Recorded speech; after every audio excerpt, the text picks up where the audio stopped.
scorebook itself, whether it's electronic, paper, whatever, has to be visible, but the score, which would be the moves written down, only has to be available to the TV upon when necessary, so that the opponent of the player could be denied seeing the actual moves written down on the score sheet.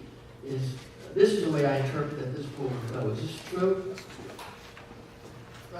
That is correct. The scorebook, a lot of people use the bound scorebooks that close up by themselves, take up a lot of space if they're open. That would be closed. And the screensaver on an electronic score sheet could be activated, in other words, not visible. So to answer your question, you are correct. This motion allows that. Bob, are you queued? Bob Messenger, representing Massachusetts. We feel that, as the original makers of the motion, feel that it's sort of impractical, especially in a large tournament, to force every single player to have the moves of the game visible. It's more practical to just say, you can have it as long as we can see your scorebook. You have your electronic device that's visible on the table, but the opponent isn't necessarily entitled to see the moves. Say that it's a 40-move time control, and you're down to seconds on your clock, and you're not sure if you made the time control or not. Under our current rules, you're not entitled to know whether you made time control. The opponent is allowed to cover up the move with the pen or close the scorebook and prevent you from knowing how many moves have been made. That's the way the game's been played. So the alternative of, I guess part of the problem is the current rule could be interpreted the other way. Some tournament directors currently interpret the rule as written to be saying that you would have to have the actual move play visible. If you were using an electronic device, you can't use the screensaver, the move needs to be visible. And part of the motivation for making this motion was because when there's a rule which different national tournament directors interpret differently, it's ambiguous. So this was our attempt to resolve the ambiguity. Thank you. To the rear. Yes, we've always told kids in the tournament, the nationals, that the onus is on them to know whether their opponent has an accurate, approved device. Now, we put a picture of it, but we know in some cases it can be tampered with. You can change the programming inside. This would prevent a player from taking that device of his opponent looking at it. Also, if it's a handwritten score sheet, how do you know if the player has entered moves or written additional information if the player cannot look at it, at the score sheet itself? I always thought this was an important part of it. The player is entitled to see the moves. If he's behind, and in terms of what was previously said, it's only going to, you can only look at your opponent's score sheet when your clock is running and it's your move. I know of players who will, when they're going to win on time, it's their move, they will borrow their opponent's scorebook and fill in the moves before you run out of time, or opponent runs out of time, just so that they have an accurate score sheet. This would eliminate all of that. To the front. In point of fact, under the current rules, if your opponent doesn't give you or denies your request to see your score sheet, you can ask the director to see the score sheet now, as long as you have at least 5 minutes or more. You don't have that right with under 5 minutes to make that request of the score sheet. That's, I think, what Bob was talking about. If I'm playing you and I have seconds left on my clock, you've been meticulous in keeping a score, you're trying to win the game on time because you've been spending effort making a score sheet. I'm basically using your work against you by benefiting to see whether or not I've made the time control, how many moves I've made. This would address that more carefully, and it doesn't change anything now in terms of what the rule is. The rule remains unchanged regarding the right of a player to look at the opponent's score sheet. He has that right. If the opponent declines the request, it goes to the director, who would be obliged to still oppose it unless the player is under 5 minutes. The current rule does state that. This does not change that. Jen? Kenneth Sloan from the great state of Alabama. I'd like to agree with the previous speaker that the problem with this amendment is that it does not change the sense of the current rule. The only effective change is to add the tip.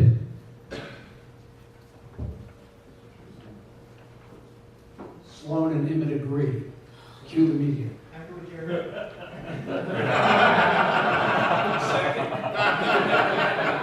Would you like to change your position, Steve? By the way, the chair of the Rules Committee rules on this motion that it's a reminder to the body, rules motions require 2/3 majority to change a rule. This isn't changing the rule. Therefore, it only requires a simple majority. It's only asking the editor to add a TD tip. And another point is that there's an easy workaround. If the TD wants to see the score, the rule specifically states that the score sheet, you use the score sheet provided by the organizer and tournament director. So if the tournament director wants to see the score, they can provide the score sheet and everybody must use it. Point of order. Yes, sir. Point of order. How I'm can sorry, we that might have, be out of order. Okay, sorry. how can we have something that's not a rules change when the motion says it's amending the rules? It specifically states right here that changing words in We got a Oh, roll. I'm sorry, We got a roll. I stand corrected. It does change the rule. Okay. We got a roll. Sorry. It changes the words of the rule, but not the meaning. This is a rules change, ADM. Tim? Call the question. Oh. I Any was objections? listening to what you said before, so were you asking me something first? No.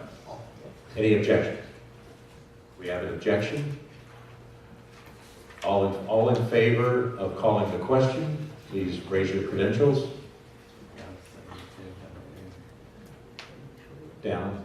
All opposed to calling the question, the question is called. All right, now, voting on the ADM 1719. I'm not going to read it. You have it in front of you. It's been referred to the rules for the last 2 years. Now we're going to vote it up or down, David. All in favor of 1718, please raise 19. All in favor of 1719, please raise your credentials. It does need 2/3, so we are counting. Please stay up.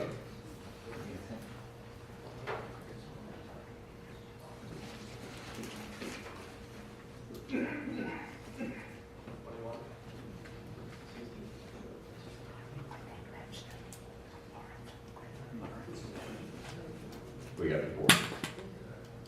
Down. All opposed to 1719, please raise your credentials.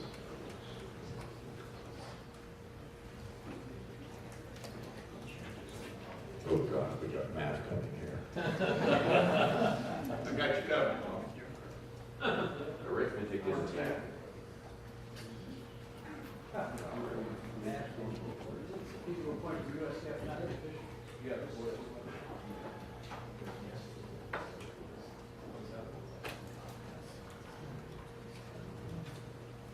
All right, hands down. All abstaining?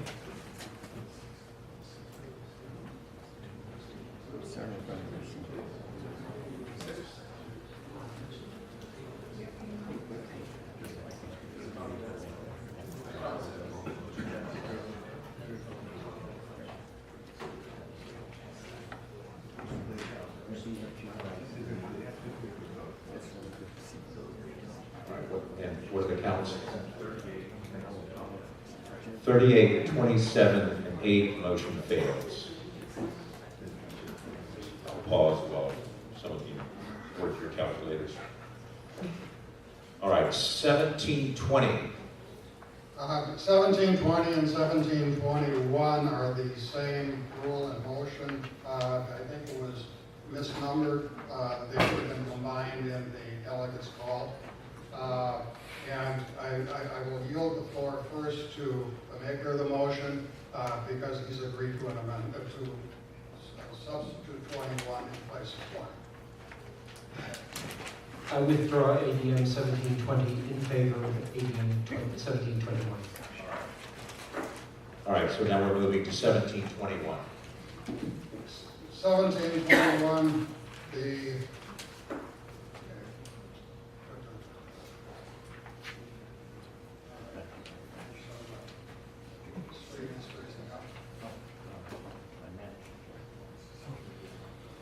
Well, hang on one second, David.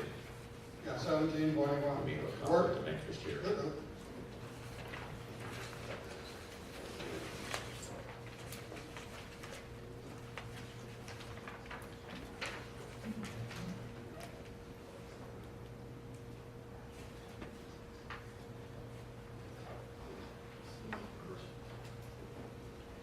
All right. So, as it turns out, that this one being referred to rules does not belong to Mr. Baloo. So the parliamentarian has now straightened him out. So, Mr. Baloo, you have the floor. I ask unanimous consent to withdraw the 1720. Does anyone object to withdraw this motion in 1720? I see no objections. Now we can move to 1721. Thank you, Mr. Parliamentarian, and Mr. Baloo. Please pay closer attention in the future. The committee votes in favor of the of 1721 by a vote of 8 to 1, with 5 not responding. The workshop favored the motion 17 to 2, and we urge the delegates once again to act on this motion and not refer it back to the committee. All right, on 1721, discussion. Robert.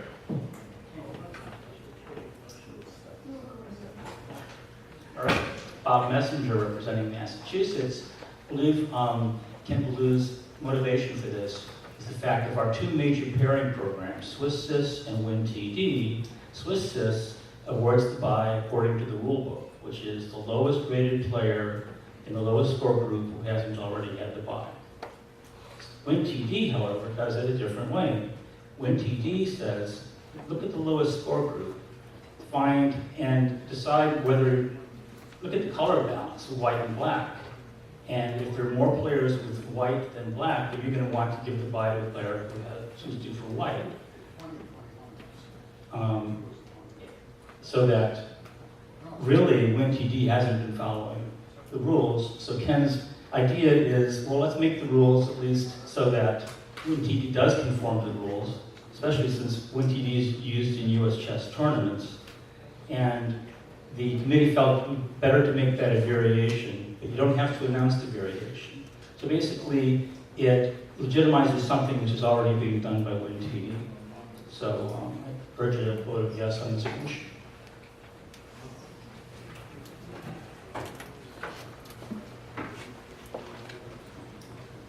Rear microphone. Just point of information, would you clarify the exception, the limits in there, 29E5A and 29E5B? Can someone clarify what those are? I don't have a rule book. That's the rating limitations for alternation and Please talk into the microphone.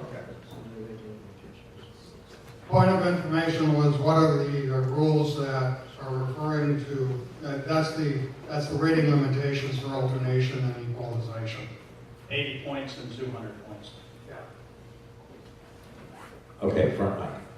I am in favor of this, primarily because as the tournament goes on, the lowest score group gets smaller and smaller. It's nice to keep the alternation of colors as fine as possible. And secondly, too many tournaments, you fight to give that bottom guy the buy, and then the next round, the guy you would have given it to last round gets the buy. So I don't think that this harms anyone. Thank you. Rear mic. John Hartman, Nebraska. Point of information, why did we change the rules internally as opposed to requiring the NTD author to adhere to USCF rules? Who wants to respond? In actual fact, the committee has debated the virtues of handling the buy in this manner. So it is not totally correct to say that we're simply making this change so that WinTD will be compliant, although I personally wish that WinTD would offer the option of strict compliance to the rules or doing it the way WinTD does. We're actually offering this amendment, and the committee feels that this is a better way of handling the buy. It is a reasonable way. It is actually the way that FIDE pairing rules handle the buy. Yeah, rear microphone. Garrett Scott, Illinois. I just had my question answered. Okay, Ken. Ken Sloan, as someone who spends all of his life playing with computers and writing programs, I find it terrible that USCF has in the past often changed the rules because someone wrote a program to do it that way, and therefore we must. But in this case, Ken Liu is correct. We considered the merits of this. The fact that WinTD was doing it in violation of the rules is one of the ways that we were alerted to the fact that there's a better way to do it. We want to change the rule because this is a better way, not because WinTD does it that way. Well said. Rear mic. I am also a member of the Rules Committee, and I disagree with both Ken's that that is what the committee actually decided. I believe when I saw the deliberations, the committee decided that having a variation was good because there was much merit in the ability to do this. But the committee did not take a position that the variation is better than the rule, which is what I just heard both Ken say, and the committee did not, in fact, come to that determination.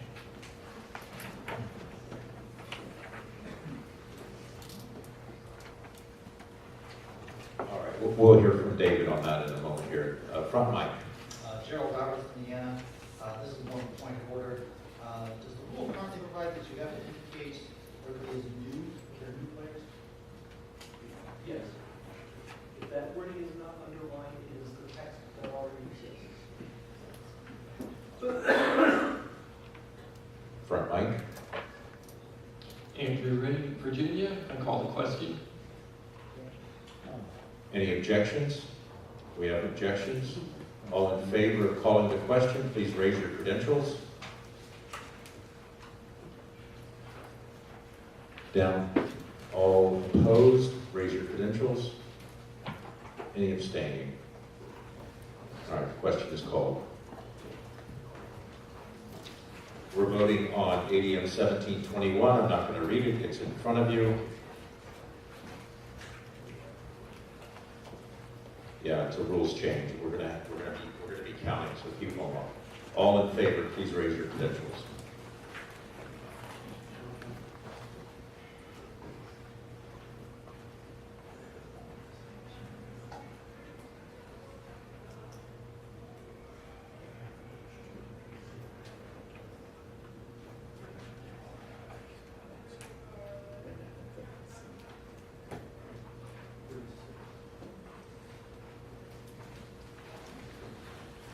All opposed?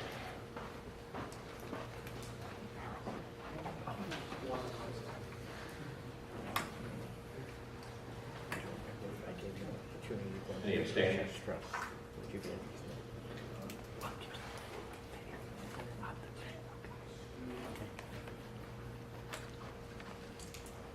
What are the numbers?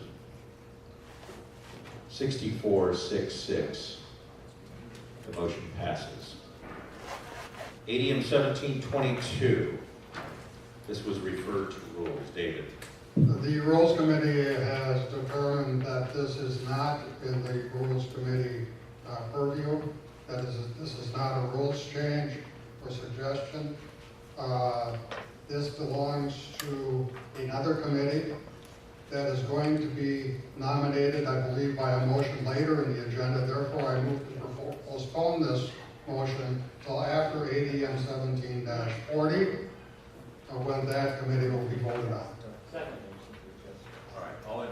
All in favor of postponing this motion?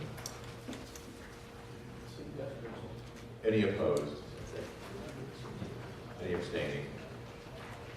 please, the secretary, remember this when 1740 comes up. That's what I'm finding. 1723, originally by Steve Memmott. It's referred to Scholastic for study in 2014, to the Rules Committee in 2015, back to the Scholastic Council in 2016. What next?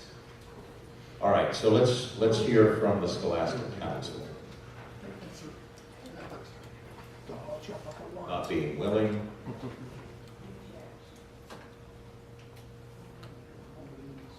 Scholastic Council, did you address this in the workshop? Was addressed. I don't know who was charged with response.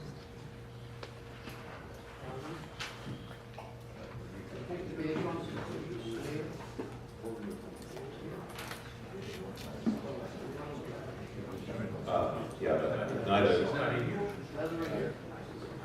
have the numbers? This is 1723, right? Yes, yes it is. Okay, the Scholastic Workshop anyway said that they support the sentiment, however, they defer to the rules with the understanding that we would like to, for National Scholastic, which is 7 rounds, to look at the pairings during round 6 to try to alleviate any future color issues.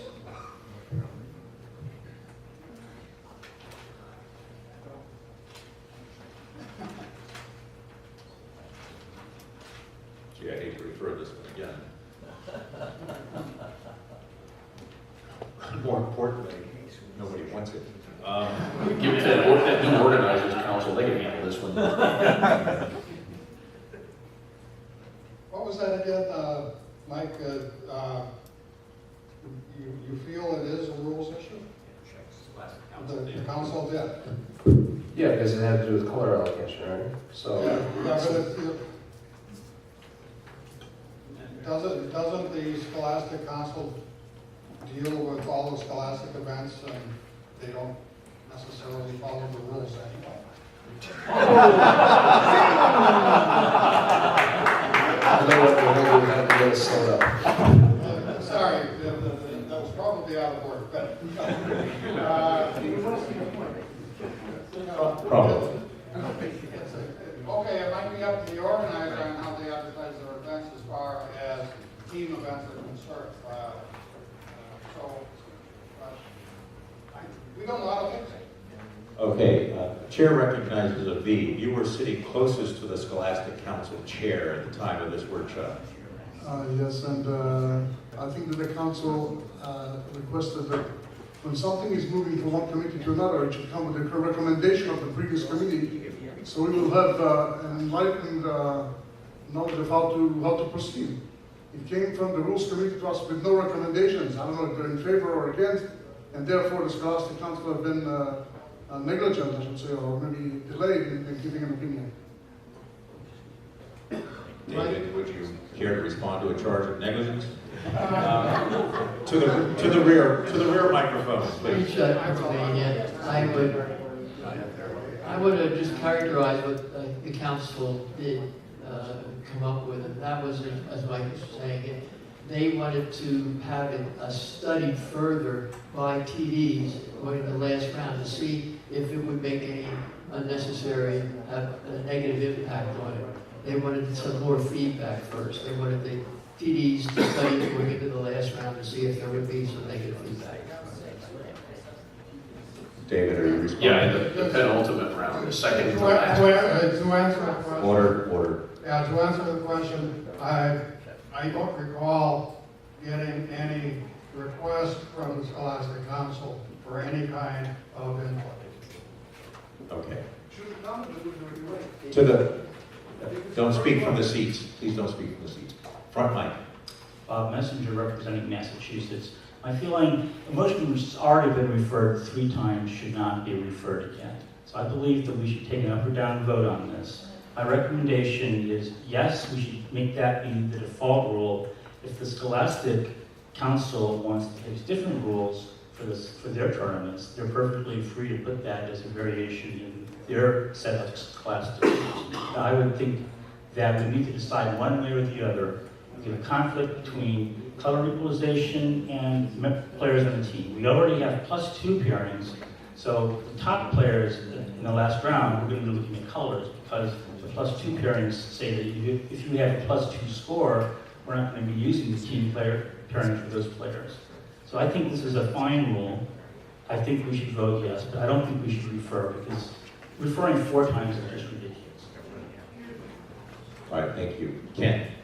Ken Sloan. To my mind, this is a bad rule because it's a version of something that we do here all the time. This is an issue which has several different, perfectly reasonable answers. And when we set a rule which says this is the one true answer, the next year someone stands up and says, no, I like my version better. Let's make that the one true actual version. And we go back and forth and back and forth. Now, in my limited experience, I've seen a fair number of different styles of combined individual and team events. For some of them, this rule would be appropriate. For others, it's not. I suggest that this is really an organizer issue. It's the kind of variation that an organizer should be able to impose without having extra verbiage in the rule book. Thank you. Steve? I disagree. I think this is something that directly affects the tournament director. I'd like to, I don't know if it's in order, I'd like to propose an amendment replacing the word section with variation. The following variation is added, unannounced variation is added to Rule 29E and the rest of the text of it. Is this a friendly amendment? It's yours. Right.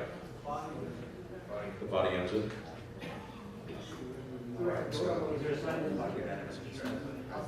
I'll second Steve. All right. All right. I'll Motion. second Steve. All right, we have a motion to amend. Steve, step to the mic real quick and tell us what the words are that are being amended quickly. Just in the resolve, the following unannounced variation.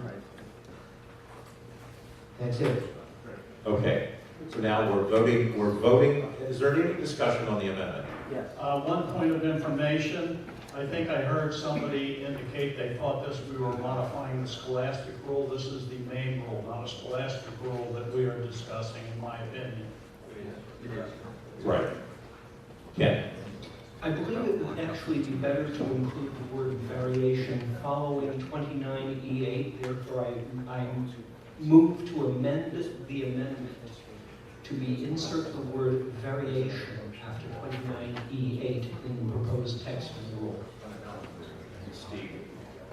Excuse me, yes, that is a good point. To make this variation parenthesis unannounced parenthesis. Jim Manella, Southern California. I recommend that the executive board create a committee called the Committee for ADMs Nobody Wants. However, sensing a lack of support for that, I call the question. All right, hang on. You can't talk to it. We've got a muddled mess we got to work through here. Point of order, we have a proposal for an amendment to amendment. I second the proposal, so I think that's what is on the floor now. So we have Ken Ballou's amendment is before us. All right, is there? Before you do this, I just need to find out, is this correct? I have no idea.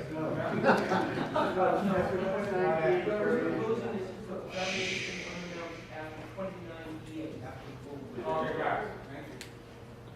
Is there any discussion on this amendment? Yes. Go ahead. Messenger representing Massachusetts. I think it makes no sense at all to make this a variation. We have a rule which is ambiguous. And I'm just saying one interpretation of that rule will be a variation. It doesn't tell you what the main rule is. So I would oppose this variation. I think that without it being a variation, it should simply be the main rule. Any tournament director or organizer who wants to use a different rule can simply announce that as a variation.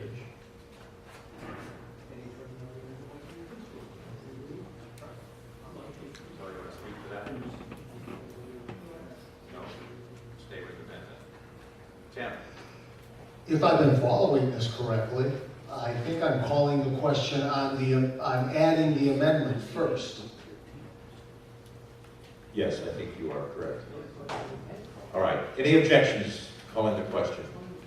Seeing none, we're voting on the amendment to the amendment.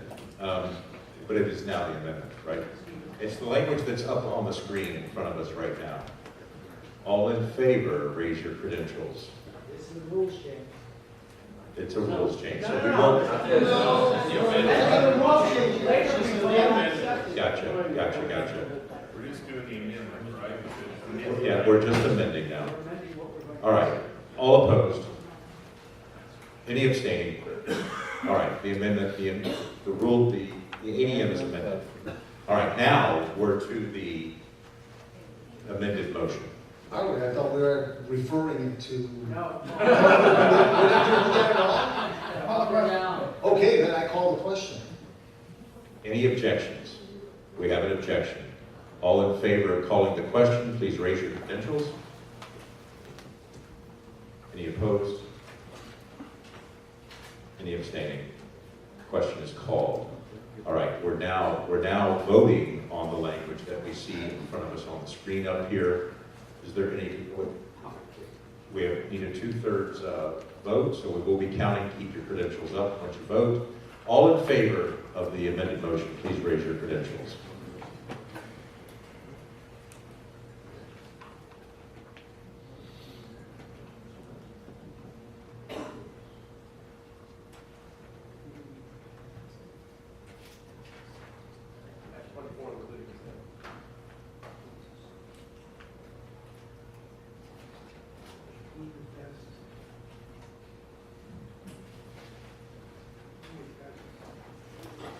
Now, all opposed?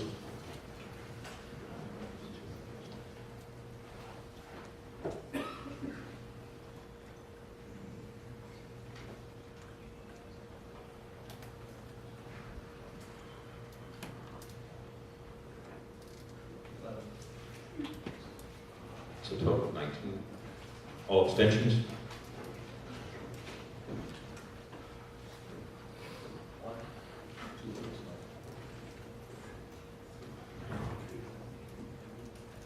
(52, 19, 3). The rule is changed under ADM Point of information, as amended 1723. I heard the point of information. are these going to be implemented as of January the 1st of this coming year? That is the custom. Yes. Sure. All right. I'm going to yield the chair to Mr. Priest for 1724. 1724, under old business, had been referred to the Scholastic Council. Can the Scholastic Council please, representative, please address 1724.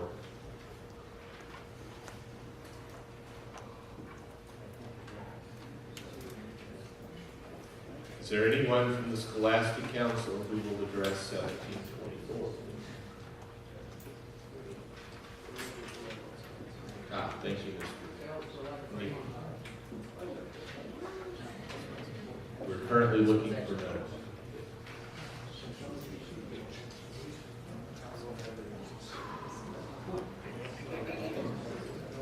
Mr. Diekman does not have a specific recommendation from the Scholastic Council for this motion. Motion failed. Lack of a sponsor. No, it belongs to, since it went to the council, it belongs to the body now. Is there anyone then to speak to the motion? So is this now, is this an motion that's on the floor now? Yes, it is. All right, so this is not sponsored by anyone. That it belongs to the body as old business. I would like to speak in favor of the motion then. The rationale basically summarizes my reasons, but this is telling the players who ask, yes, is this checkmate, requiring the directors to answer that question, yes or no. First of all, it requires them to answer that question correctly, whether it's yes or no. And that would seem obvious, but it's by no means is that a given that the answer is going to be answered correctly.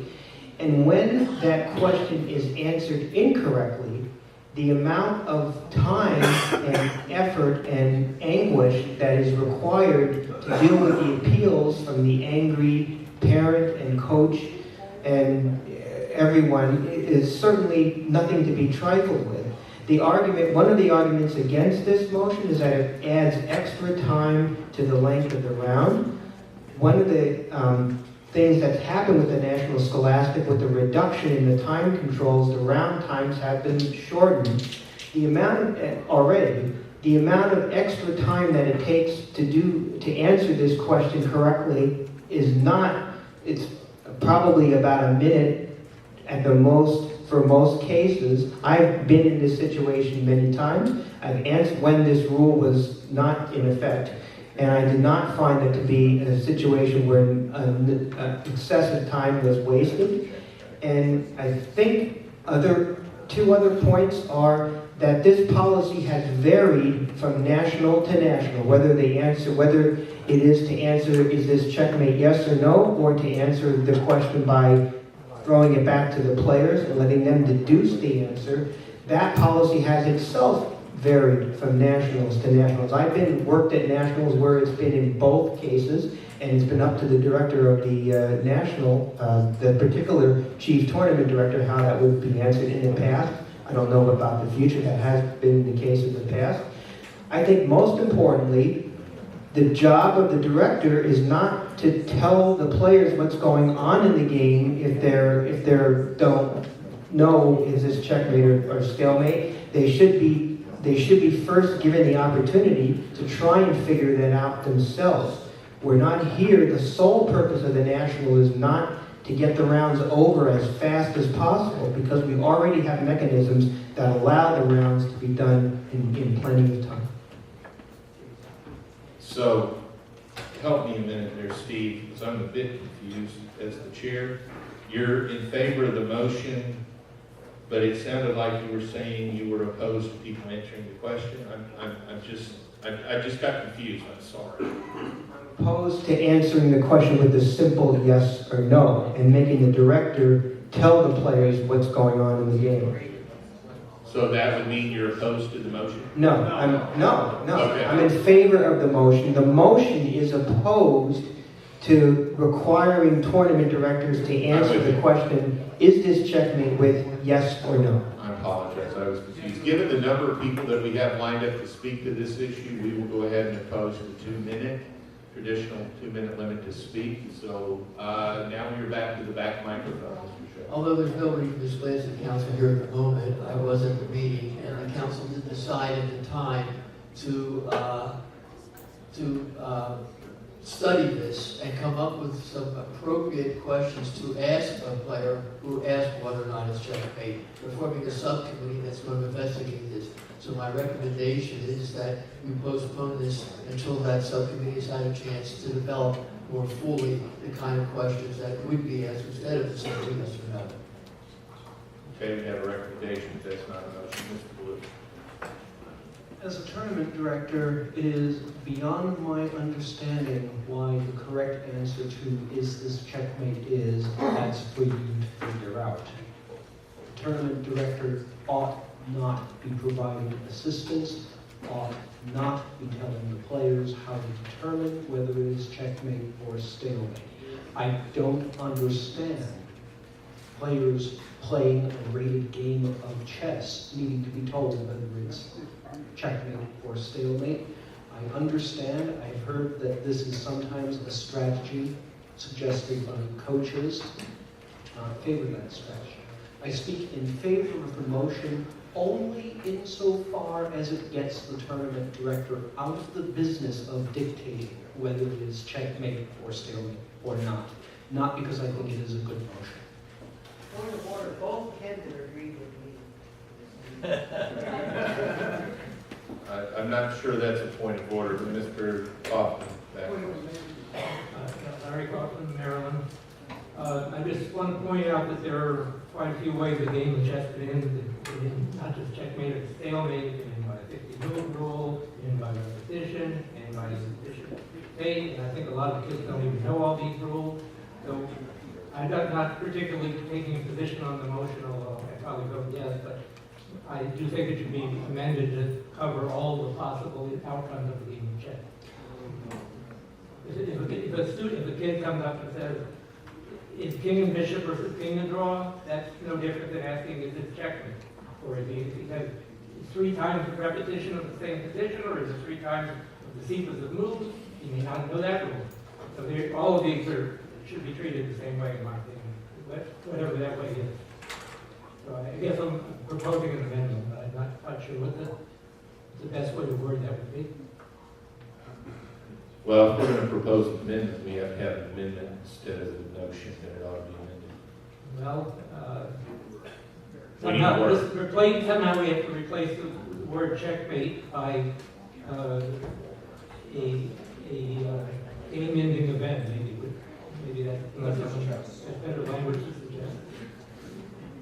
No kid's gonna ask, is this a game ending? I don't know how to couch that as an amendment. Chair rules that's The not. amendment would be to change the word checkmate. It's not necessary. I'm sorry, my eyesight is too bad. I have to come up with the exact word. Yes, come to the front, Mike.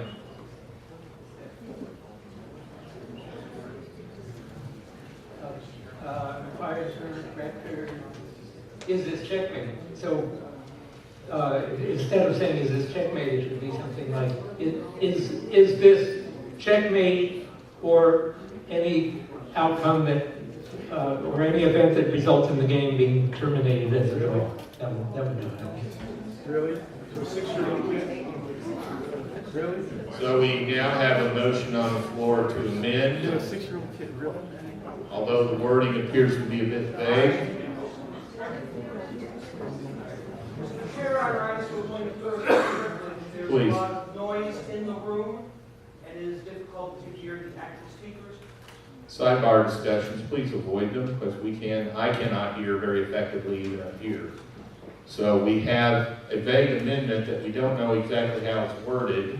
Until we have an amendment that has solid wording, we don't have an amendment. Has it been seconded?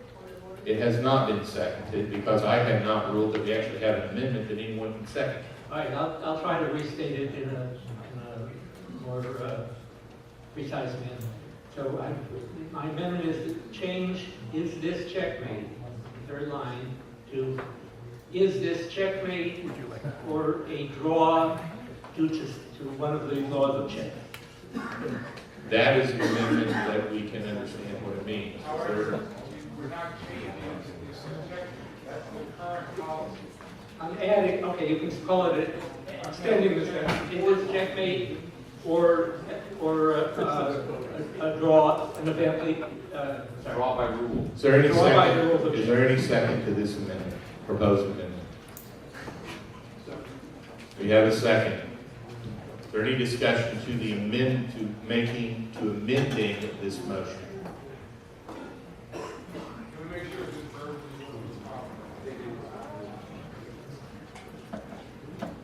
Is that what your amendment is, Mr. Coffin? On the board? I'm sorry. Is that your amendment, what is up on the board, typed in red?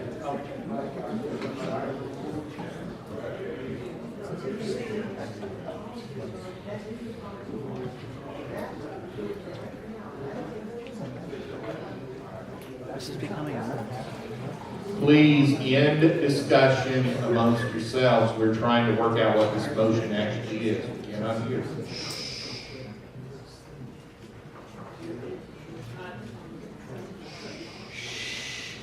I think the change, Not in the right place. he's wanting to change the, Boyd, he's wanting to change the, you've got the right language, but it's in the thing where it says, is this checkmate? It's changing that. The problem with that amendment would appear to be that's the question the child is asking.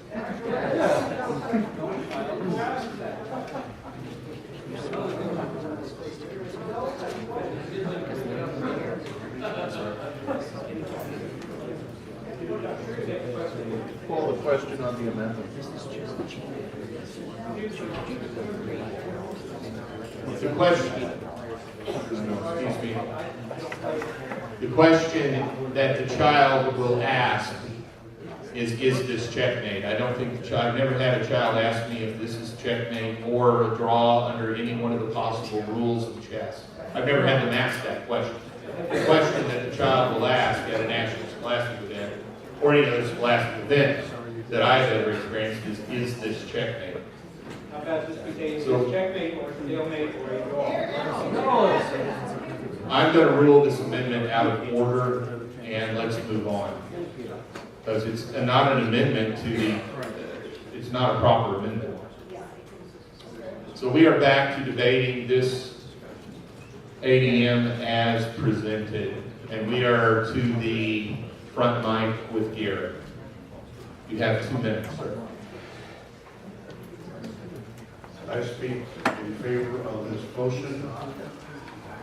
We need to be aware that at our national championship scholastic tournaments, we have unrated sections. These are players who have never played in a chess tournament before. They don't have a lot of experience. They are often a little edgy about what they're doing to start with. These are children. Sometimes they don't come up to your waist. Let's not intimidate them at a chessboard with the person who's twice as tall as they are and they'll say yes or no. That's run out. Can you block?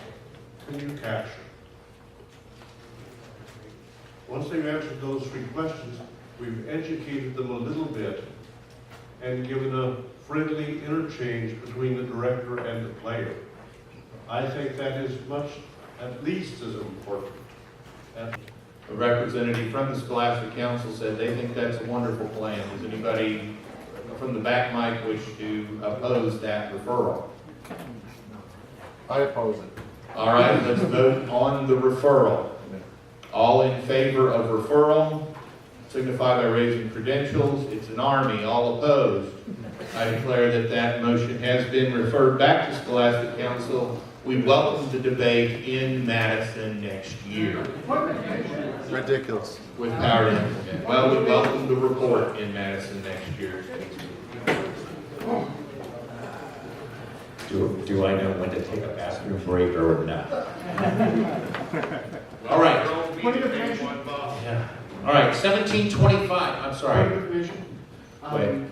I'm, Mr. Guerra-Madrid is representing the Scholastic Council? Yes. Is that correct? Yes.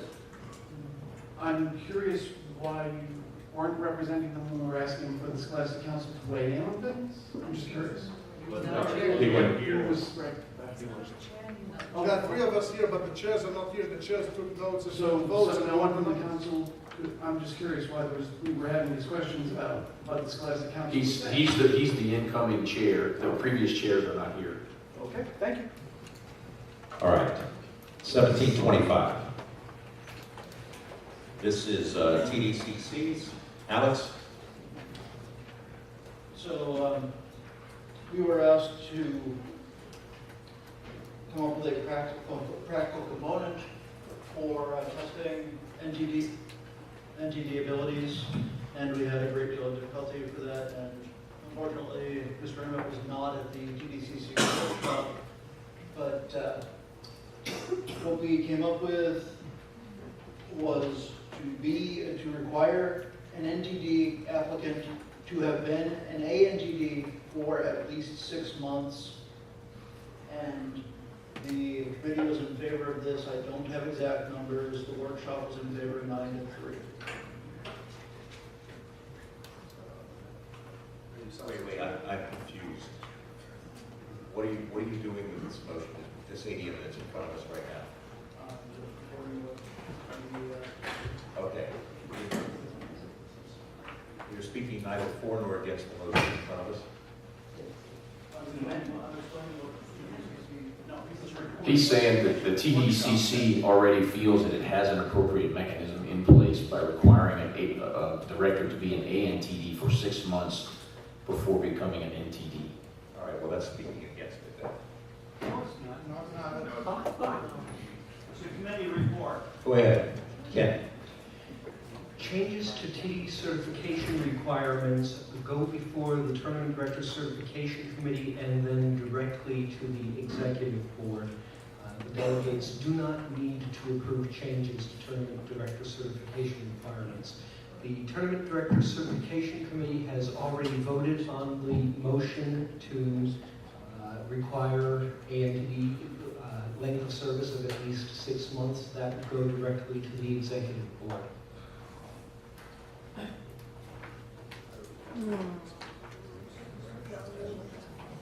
I'd like to ask, I don't know which microphone it is, I'd like to ask a question about what the TDCC just did. So, in other words, when the motion says the TDC to develop a practical mechanism to help evaluate a candidate's skills, the TDCC's practical mechanism is to require 6 months of directing as an ANTD. Is that the practical mechanism?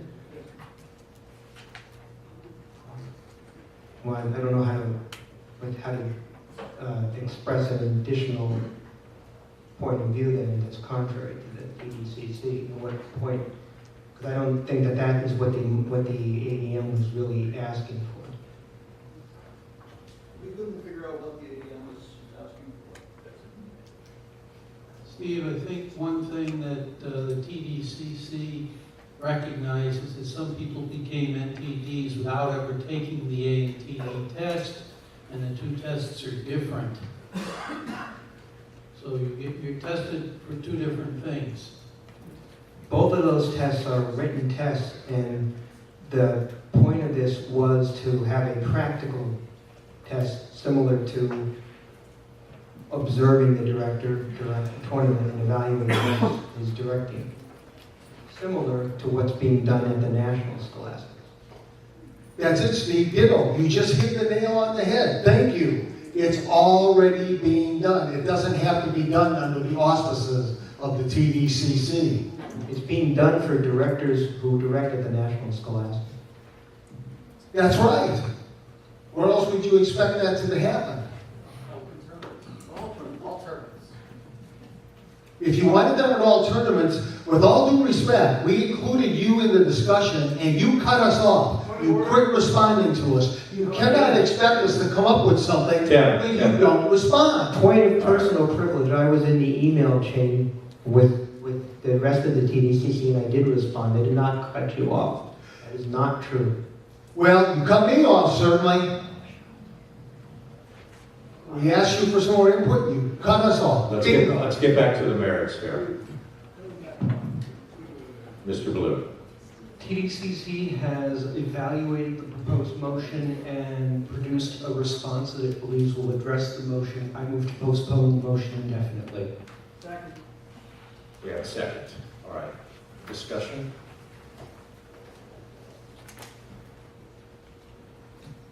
I guess I'm opposed to postponing indefinitely because I understand that this is not going to really address what I think my original intent was to try and develop a system where directors can be evaluated not just on how they performed in the written exam, but also on the practical tournament conditions.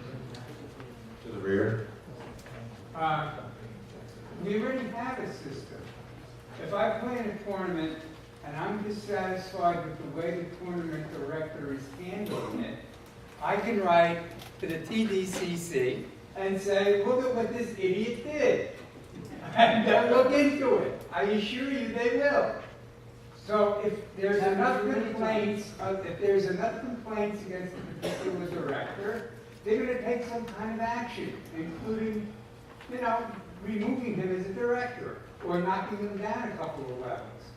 We already have this mechanism. I do not understand why we're even having this discussion.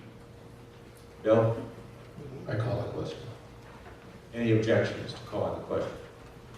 We have an objection. All in favor? Calling the question. Calling the question. All in favor of calling the question? What question? We move to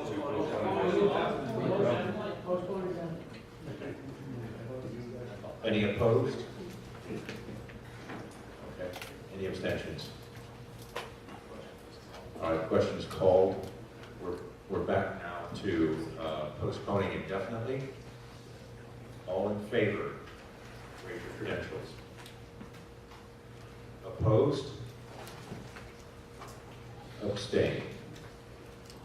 All right, it's postponed indefinitely. That's ADM 1725. ADM 1726. TDCC. Alex. So, TDCC said no without dissent to this motion. The workshop was 1 to 13.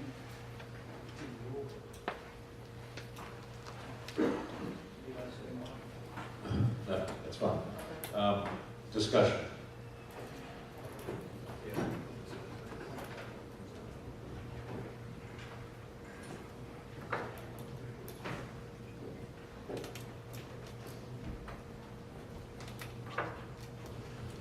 I am actually in favor of this motion. This motion was presented by some folks who work in areas of the country where it is a bit of a struggle to gather 8 or more rated entrants with an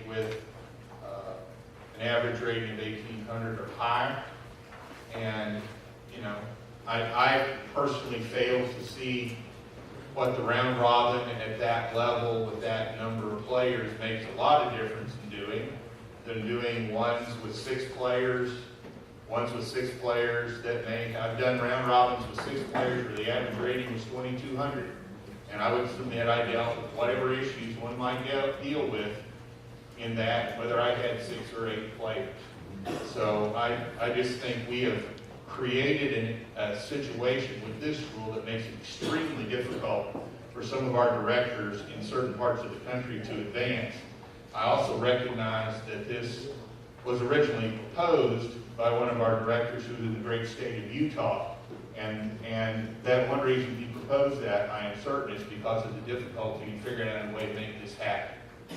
The other thing is, we make this happen, you know, one way that I can make this happen in Kentucky is I get a group of folks together over beer and we do a double round robin with age, and it didn't mean crap, right? It was just a thing, and we got it done. So, you know, having a smaller event that actually means something is probably more important and more better for testing the tournament director than whether we got a group of players who have to be highly rated enough over beers to do a quick double blitz, you know? I just don't see that this gives us what we're looking for. The present rule, so I like for having the rule change. Okay, if you want to improve your rating, leave the beer out of the tournament. Right, to the rear microphone. Brian Yang, Kansas. I'm the National Tournament Director. I'm from Kansas, and same situation with Utah. We don't have a lot of 1,800 players above to have average rating to do a round robin. But somehow, yet, I got the R credit. I'm the National Tournament Director. Why? I went to Texas. I ran a blitz tournament. We ran 2 blitz tournaments. Took me about 3 hours. We picked our first place. Boom, boom. I got my R credit. The point of the National Tournament Director, in my opinion, is you're supposed to be national. You're not just Kansas. You're not just Utah. You are national. You can direct any state because you have earned that title and you have capabilities expected of the national team. Thank you. Back. Alex? Mr. Chairman, request permission to speak again from the closer microphone. Sure. Yes. To pile on with Mr. Yang, I believe that there's no need for Utah, for example, to have national tournament directors, and if someone wants to be a national tournament director in Utah or New Hampshire, then it should be willing to travel to a place where it is possible to organize a round robin. All right, now, Bob, are you speaking for? Go ahead. Bob Messenger, representing Massachusetts. For me, this was a very difficult, this was something that took me something like 10 or 15 years or so to pass, just because I direct weekend tournaments, don't do round robin tournaments. I mean, I was finally able to find a round robin tournament at a club where once a week I had to go in and direct. And the thing is, the barrier is not so much having anything to do with directing ability, it's just the ability to find a round robin with the right ratings and the right number of rounds. So I'm in favor of this change. Thank you. To the rear? Personally, I am not convinced. I only speak personally. I am not convinced of the value of the category R requirement and the rating minimum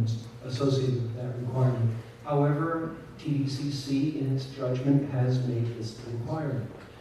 This requirement applies to those who would test for ANTD or NTD. I believe very strongly that if one is to be an ANTD or NTD, one should definitely have directing experience outside one's own local area. And in fact, one should have directing experience outside of just one organizer. The point is that the candidate should have seen several ways of how tournaments are run, and by seeing that diversity of practice, they become better and more qualified tournament directors. And so I oppose the motion. Thank you. Alan? Well, like Mr. Yang, I am indeed a national tournament director and achieved that in a relatively short period of time. By the time I became an NTD, I'd already directed at some 10 or 12 national scholastic events and indeed several state championship events and others. I was unaware that when I was a local or a senior TD that I was restricted to only direct events in my locality. I wasn't aware that a local TD meant you could only direct locally, because in fact it does not mean that. What we are simply trying to do here is give some folks in some areas of the country where it is difficult to meet a requirement, that frankly doesn't add, in my opinion, a tremendous amount to your abilities. Are we saying that because it's 1,800 and higher, you're dealing with more eccentric players? That question may be indeed true, and it may not be. Because I've had more one eccentric 1,500 rated players that I've dealt with in my life as well. So I don't think that saying that this would preclude someone from traveling 3 states away to create a meaningless event just for the sake of checking off the box is something that we really need to encourage. Okay, point of information. Eccentricity is directly related to rating. To the rear mic. Eric Beal from the state of Iowa. I am a senior TD and working towards my NTD as well. And as far as the requirement, along the way in my pursuit of the ANTD and NTD certification, I have networked with it and going to national events such as this. I have met a number of TDs who have gone out of their way to invite me to events to get my requirements taken care of. And I have, in return, also invited people to come and have had people in my house to rate tournaments and to help them get their requirements taken out of the way. And I think that, in our great, one of our 4 core strengths of this organization is our tournament directors, and us to get around and to get out of our box and to get to other states and work with each other and learn from each other is a fabulous thing. And yeah, okay, it's a silly requirement, but it gets us out of our box. And that's what I am against this motion, so that we still have to get out of our boxes, get out of our comfort zone, and get our requirements done. Thank you. To the front. Andrew Ray, Virginia, and I have two round robins to my credit with the 2200, so that will not affect me for when I'm applying for ANTD, maybe later NTD. However, this morning we heard about how TDs are very important to our U.S. chess mission of promoting chess, and how we would like to reach out to our rural areas. And when we think rural areas, we should not be thinking just strictly of states such as, say, Oregon and Nevada, but we've got right here in Virginia, you don't have to go too far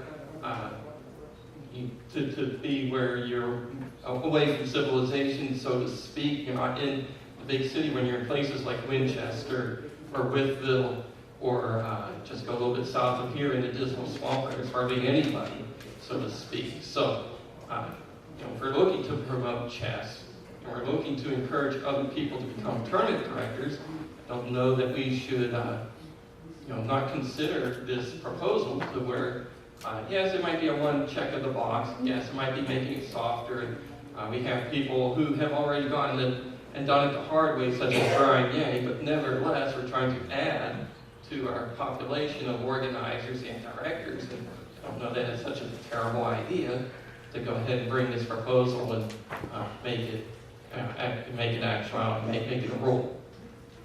Point of information for the TDCC.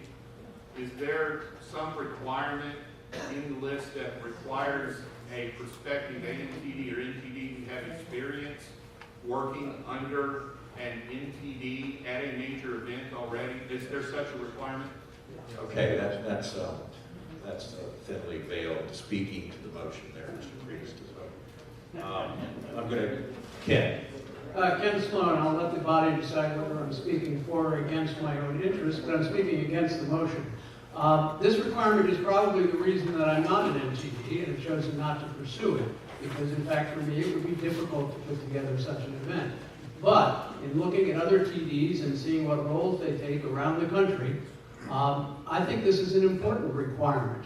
When we declare that someone is an ANTD or an NTD, we're essentially putting our seal of approval for some organizer to hire them and run essentially any event that they want to come up with. I think there are important skills in running a round-robin event with relatively high-rated players that are not tested anywhere else in the TD certification chain. So I support the current category R, and I speak against the amendment. Thank you. Ryan? Yes, Ryan Velez from Kentucky. I know 3 tournament directors who are senior tournament directors who are trying to achieve this goal and can't because they live in rural areas. I know personally, my business partner, this is something that he also has to do. He has not been able to organize it yet, and we live in Louisville. I mean, there just aren't that many players who are above 1,800 in Louisville. Sometimes we can get them together, sometimes we can't. I also think that a good number of the other national tournament director requirements actually do require you to travel, to speak to Brian's point earlier, and this one I don't think should necessarily require that. So I think, I don't know if I'm putting forth a motion with doing this, but I maybe amend it to potentially say it's possible to do 2 6-player round robins with a lower rating as a substitute for this particular thing to make it potentially easier for rural people to become national tournament directors. So at this point, I'm going to take that as a future consideration of amendment and not as amended at this time. Sure. Okay, to the rear mic, Steve. If you really want to find out how qualified a tournament director is, would have been a round robin tournament with players rated under 600. Then you'll find out. John Haskell from Florida. I call the motion. Questions been called. Do we have any objections? We do. All in favor of calling the question, please raise your credentials. All opposed? All abstaining? The question is called. All right. And let me say this, that my cynical and sarcastic side always wants to chime in on this particular issue. I can't tell you how many times at dinner we have brought up the round robin requirement, and I usually have something smart alecky to say. However, I'm going to tell you that I've learned over time quite seriously to defer to my tournament director friends who know this best. So it's actually very useful for me and very fun to watch the tournament directors sort of go at each other up here. And I'm not just being funny. I mean, I like to hear the debate as to how you guys deal with this because it's come up an awful lot of times informally. Point of information, is this considered a rules change? No. Yeah, it's in the rule book. Certification change. It's in the rule book. We have ruled in the past that the tournament director certification is not a rules change. All right, simple majority then. We're voting up or down on ADM 1726. This is the last of the old business. All in favor, raise your credentials, please. Were we counting on the right side?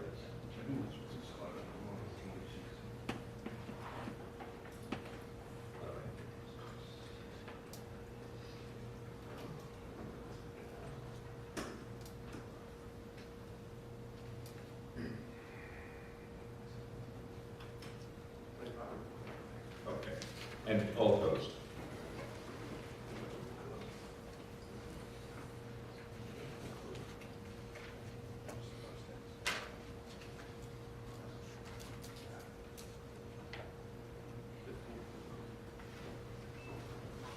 Abstaining?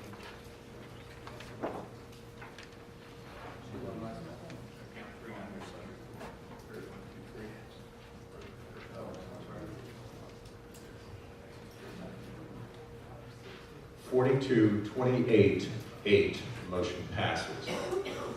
All right, that's 1726. That's the conclusion of old business. Now, before we begin in your agenda, I believe we have 3 motions coming out of the membership meeting yesterday.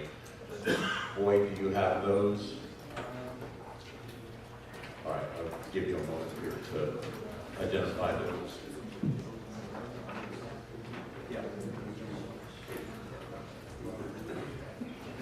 Yeah, while we're finding them and Alan's making his way down to Maker, Mike will read the first of the 3 motions. Alan Priest of Kentucky moves to amend the Code of Ethics of the U.S. Chess Federation, Section 7, Part D, change the word defendant to the word respondent. Alan. This, technically, I'm not making the motion since this motion is coming out of the members' meeting. However, since I was the proposer of it, for those of you all who were not in the workshops that dealt with a couple of the matters that were out there, there was a sentiment from several folks who are heavily involved in scholastic chess that it was a problem for our ethics process to be talking about plaintiffs and defendants. And I think that struck a resonance within the room, and it struck a resonance with me. We have 2 related motions that have come together. I'm only speaking to the first one, but I'll be speaking to the second one in a moment. The first one is simply to remove the one reference in the Code of Ethics that uses the word defendant and replace it with the word respondent, so that we remove the idea of some sort of criminality from the word. Complainants and respondents are more used in civil types of litigation where defendants are used in criminal, and we certainly aren't dealing with criminal cases. Thank you. I see Harold at the back. Mike is chair of the ethics committee. Yeah, we did discuss this at the workshop. There was no objection to the change. Thank you. And to the other Harold. Yeah, I think that speaking as a lawyer too, this is a very appropriate change. Defendant should not be used. I had no idea you were a lawyer. Bill? I call the question. Bill calls the question. Now, I think the discussion is pretty one-sided on this particular motion. We're going to vote it up or down now. And can we get the language back up? What's that? I don't think. Oh, all right. Do we have it? Mike's got it. Mike, would you read it one more time since it's not in front of me? From the membership meeting, Alan Priest of Kentucky moves to amend the Code of Ethics of the U.S. Chess Federation, Section 7, Part D, to change the word defendant to the word respondent. All in favor? All opposed? Any abstaining? The motion passes. Mr. Priest, second. I have a point of information on that. Go ahead. We do have some cases in progress with the committee right now. Is that effective immediately, or with new cases, or what's the effective date? The change to the Code of Ethics would be immediate. Now, what is more important is the next motion, to your point. So let's address that as we address the next motion. I think it's much more relevant. So this next motion is, I don't have these in front of me. The next motion is one's going to clean up websites and that sort of thing. Is that correct? Yes. Okay. All right. I think that's going to make this all a little bit clearer. This will be, Harold, this is the one you wanted me to do. Yeah. And obviously, as any letters of ethics hasn't sent yet, it's an easy change to make. All right. So we're moving now then to the second motion coming out of the members' meeting. I believe that Mr. Priest, why don't you speak to that also? Mike will read it to us. The second motion coming from the membership meeting, Alan Priest of Kentucky moves to require the Ethics Committee and the office to avoid the use of the terms plaintiff and defendant in ethics cases in favor of the terms complainant and respondent. So what this would do, it would effectively cause us to need to, with all clarity, change our website where we use those terms regularly.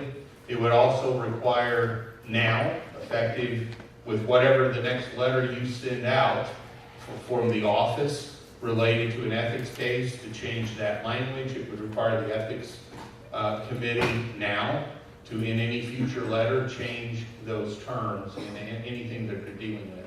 So, Harold, to your point, I believe it's effective immediately. We did not put a delayed effective date on it, and I don't see that there's a problem on it. Now, you know, the website isn't going to be changed by 6 o'clock this evening. It's going to take a few days, a few weeks maybe to make that happen, but it's not that big of a change. It's just rooting out all the places. After that starts changed, then hopefully if there's something we missed, maybe someone would call that to the attention of the office if we missed something. Okay, so let's hear from Harold, Chair of Ethics, before we go further here.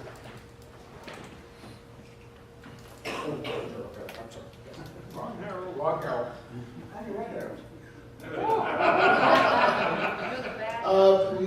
We had no objections to these changes during our workshop. Okay, thanks. Now the wrong Harold can speak to it. Yeah, Attorney Harold. I think this is a completely excellent change and should be done and effective immediately is correct.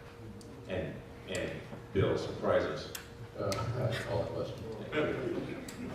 All right, the question is called. Any objections to calling the question? Seeing none, we're voting up or down on this motion. Is it up in front of us? Yeah. All right, you see it up in front of you on the screen there. All in favor? All opposed? Any abstaining? I see one. The motion passes. Now, inside of your packets, there is one other motion that was on a separate insert. I believe it was 9E, relating to. Can you tell me what it's relating to? So, I know that there's one more motion coming from Steve, but there's another. I want to deal with the one that's in their packet.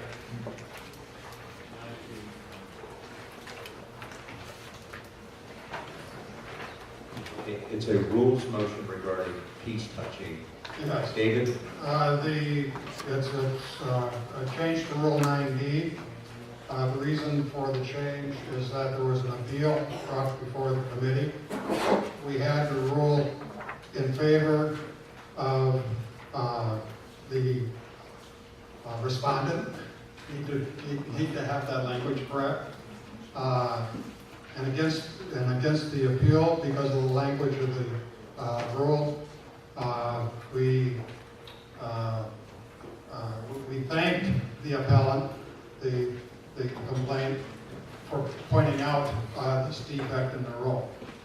Basically what it was a player takes a queen, places it on a promotion square without removing his hand. He removes the queen from the square and then does not promote the pawn. Okay, he never touched the pawn. That was the claim, and he didn't. Okay, therefore, the touch move rule did not apply. This rule, this motion changes that requirement as soon as the queen touched the square, or as soon as the promoted piece touches the square, that pawn, or any legal move that would promote on that square must be made to that piece. The committee voted 8-1 in favor. The workshop voted unanimously in favor. This also said it uses almost the exact same wording as the FIDE rule on this matter.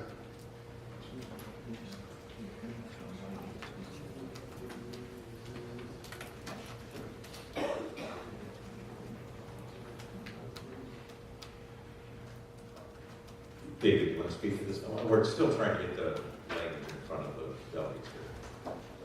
David Hayter from Georgia. I certainly agree that the rule needs to be changed because it's intuitive, I think, that a lot of us say that the pawn was touched, whether it was actually touched or not, needs to be promoted. The only thing I wish to point out, and I'm generally in favor of this motion, the motion requires that not only the pawn be promoted, but even though the player has not released the piece, so if he takes a queen off the board and touches the square, the motion requires that it not only be promoted, that it be promoted to a queen, that he can't change his mind and under-promote to a different piece.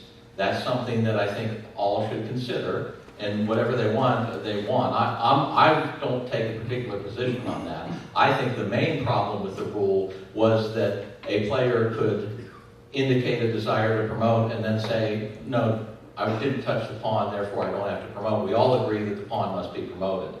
The only question in my mind is, do you have to promote to the piece that's in your hand that you have not released, or could you in fact under-promote? The sense of the committee, I believe, was that you no longer had the option to under-promote. I just throw that out there for the body's deliberation. His assessment of that is correct, and it doesn't matter whether you move the pawn first or not. As soon as the piece in hand touches the square, the rationale for P-Day is that that piece, as soon as it touches the board. Now, handling the piece off the board means nothing. Okay? As soon as that piece touches the board, it is an active piece in the game. That piece has been touched, and it is part of the move.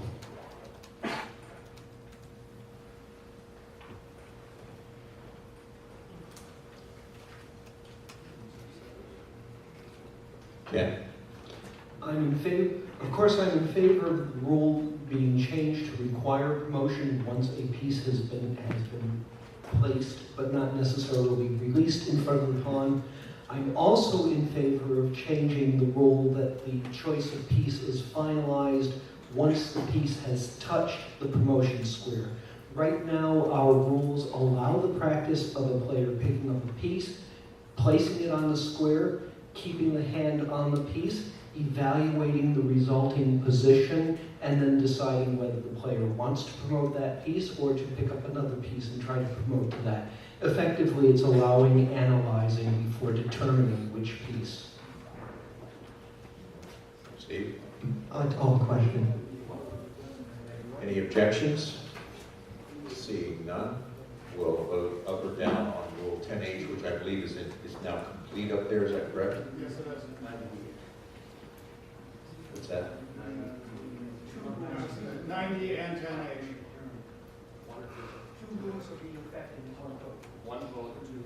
It's the same motion. Two rules are affected by the motion. The 90 and 10H. Gotcha. And it's up there in its completion now, correct? Yes, it is.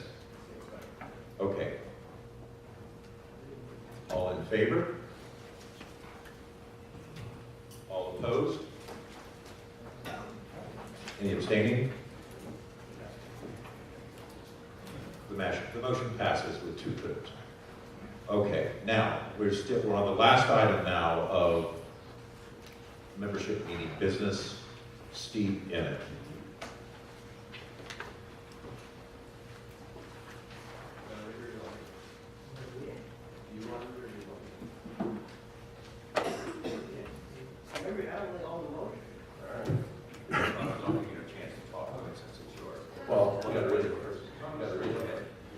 All right, third motion from the membership meeting, Steve Emmett of New York, moves that in recognition of his many spectacular accomplishments in the chess world throughout his life and his achievements in raising the level of American chess and in acknowledgement of the status of it as a true icon of American chess, the membership would like to recommend that the delegates express their deep and sincere appreciation to Grandmaster Bill Lombardi.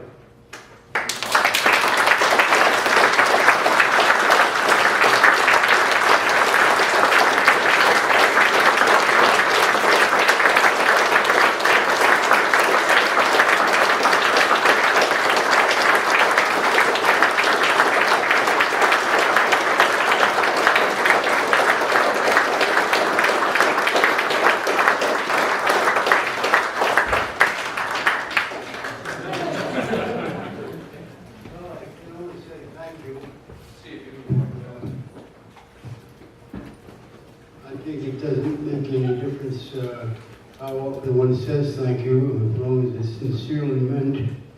And I can only thank Stephen for his own sincerity and his promotion of my thoughts.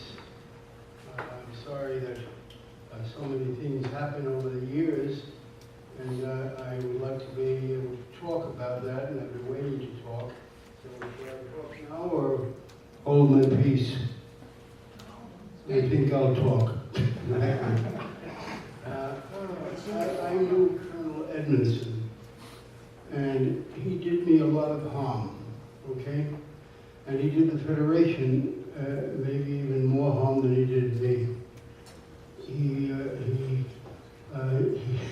He misplaced about $250,000 of Federation funds. Now, that's kind of hard to do, I think. So I guess we had to conclude that he actually stole it. And yet, because I said so, he was holding that against me, and he didn't. And I was up for being an arbiter for the FIDE arbiter position because I had actually had experience in arbitering a well-known zonal tournament in Iceland. And it was a very large tournament, and I had no incident, and everything went well.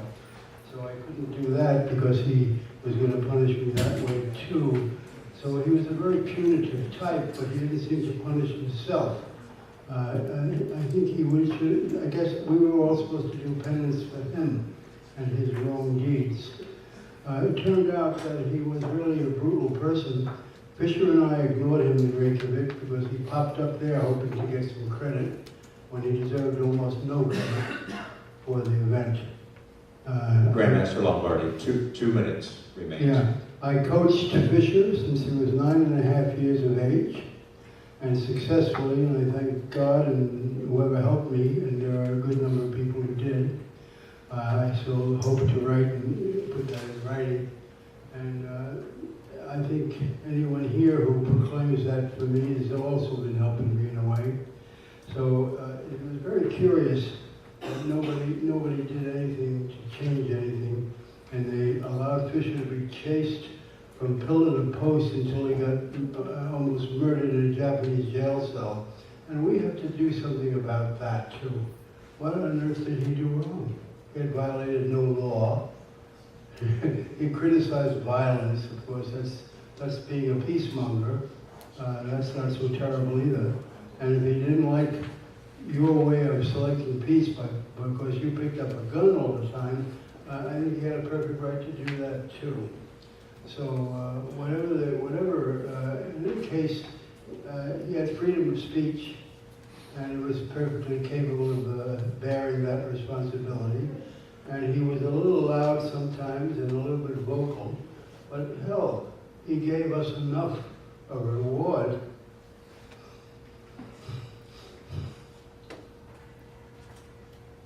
Thank you, sir. Simply by his play, you know. I think we should keep that in mind, and that we are benefiting from that all now. All right, thank you very much.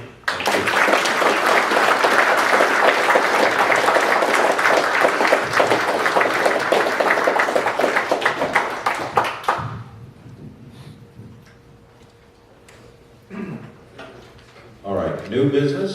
We're moving on to ADM 1727, which, Harold, you want to speak to this one? Yes. All right. There's a provision in the bylaws that you can elect a president who serves for the next 2 years. So it's delegated at large, and that only needs to be done one time. And therefore, with the co-sponsorship of Mike Eaton, Gary Walters, and Alan Priest, I move the delegates elect former U.S. Chess President Ruth Herring, a delegate at large, in Article 5, Section 18 of the bylaws. Any discussion? Second.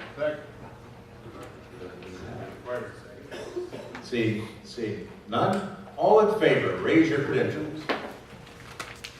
Any opposed, raise your credentials. Any abstaining, raise your credentials. Ruth, I'm very happy to say the motion passes unanimously.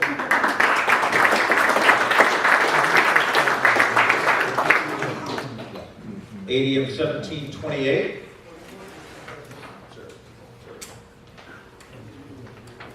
Point of order, Mr. President, does that election take place immediately, and if so, is Ms. Herring now a credentialed delegate? Yeah.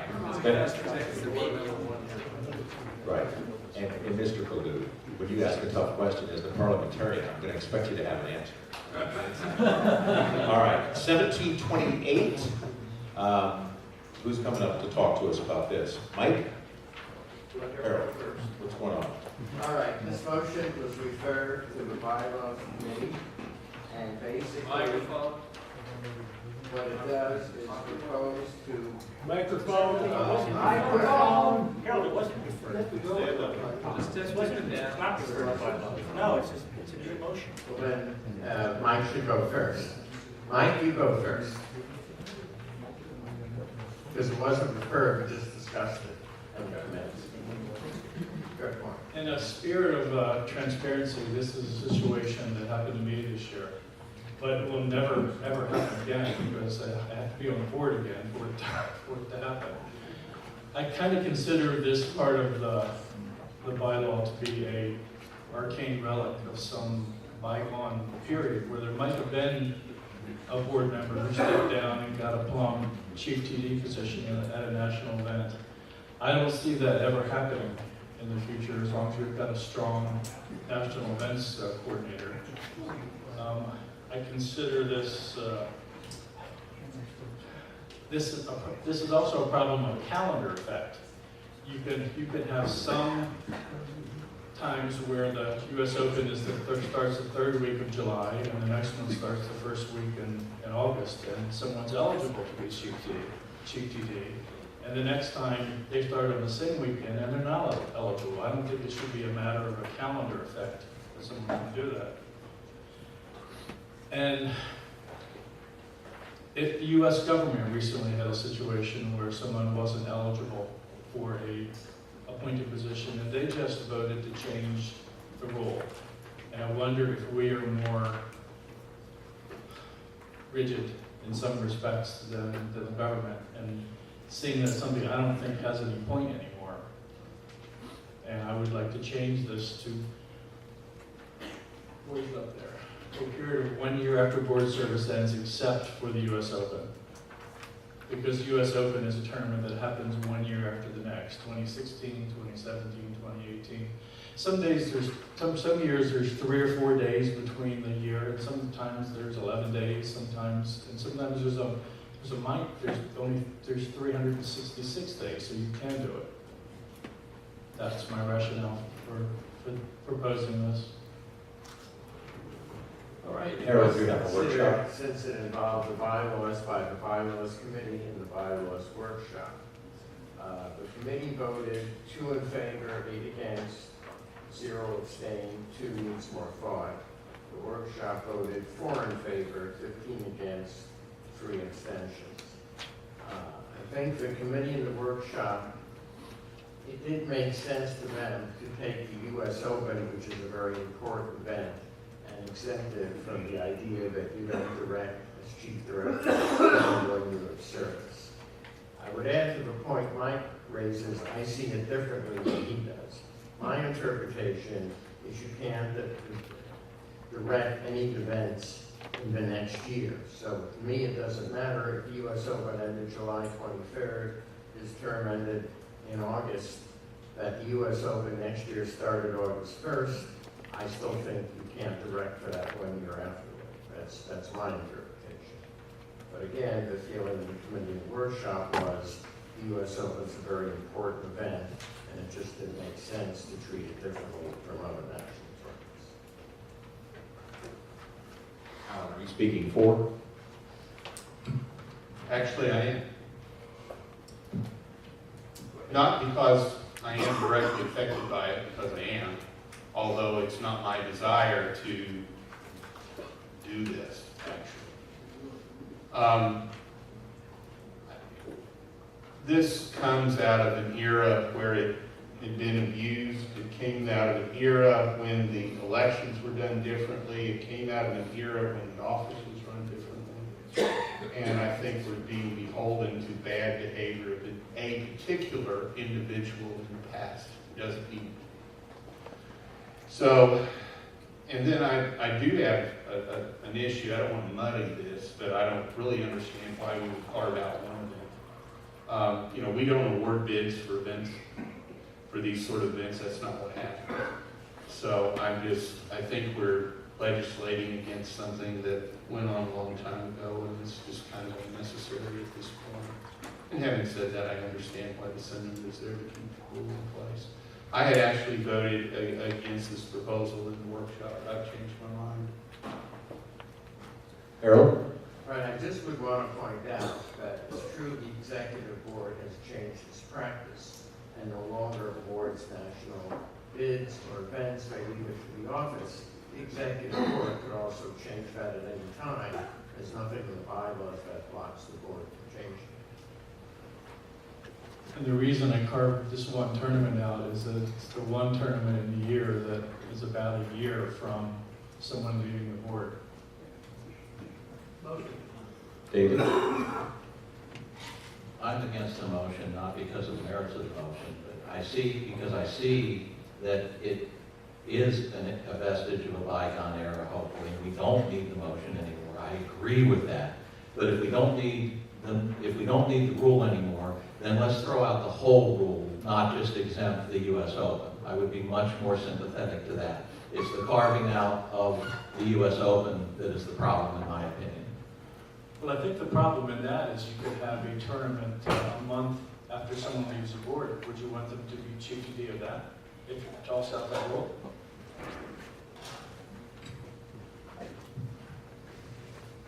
My position would be whatever the rule is, the rule applies to all national tournaments, or all national tournaments of a certain definition, not just, I'm objecting to the exception to the rule, that's all. So if we say that it's important enough to say that an executive board member should not direct for a month after the tournament, then that's the rule and it applies to all tournaments. If it's 10 months, it's 10 months. If it's 11 months, it's 11 months.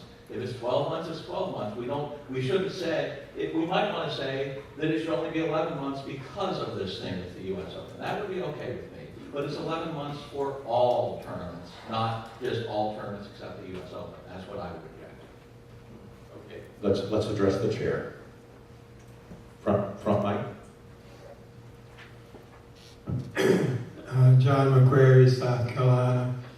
I'll just say briefly that I think Alan and Mike's position is correct, and from a practical standpoint, this should be an exception. The arguments about general rules shouldn't apply to a very specific situation. To the back microphone. Steve Morford, call the question. Any objections? Seeing none, the question is called, so now we'll vote on the merits of 1728. If I'm pausing, it's because I haven't figured out how I'm going to vote yet. All in favor, raise your credentials.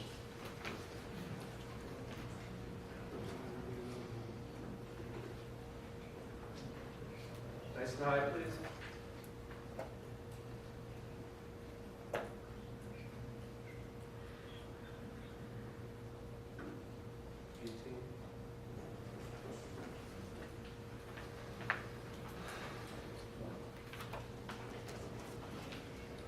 Okay, hands down. All opposed?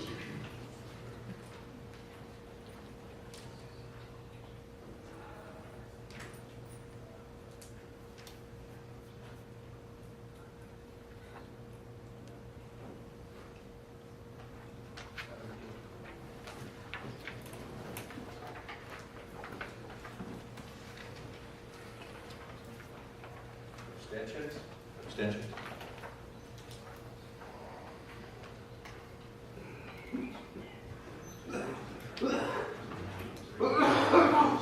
One more time, abstentions. Sorry. Can't see the white card against Eric's shirt.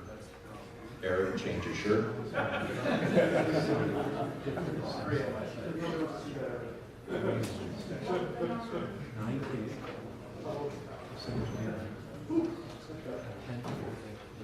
38-28, 5, the motion passes. Point of information is this not a bylaw?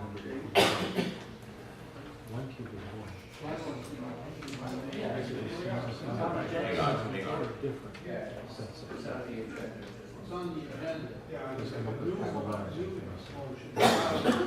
Yeah, this is a bylaw change. It is a simple majority. The motion passes. Because it's in the agenda, correct. It's made on the floor, which requires supermajority. All right, now, so we're to 1729 and 1730 were disposed of early in the day, you may remember. They were mooted out. And now we're to ADM 1731, which is Steve, Sophia, and Danny. Who's going to speak to this? 1731, right?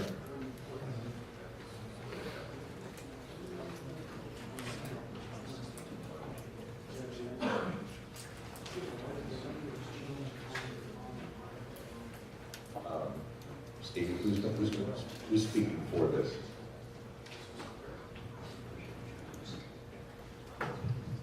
The basis for this change was, I guess, without going into too many specifics, it was an ethics complaint that was brought by the parent of his child at a scholastic action tournament whose opponent, the parent was complaining about making repeated illegal moves in a scholastic action game.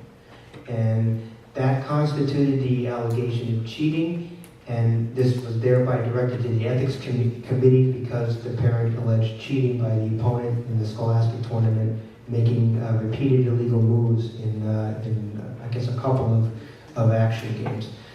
I felt, full disclosure, I was the chief tournament director of that tournament. I was not named, neither were any directors named.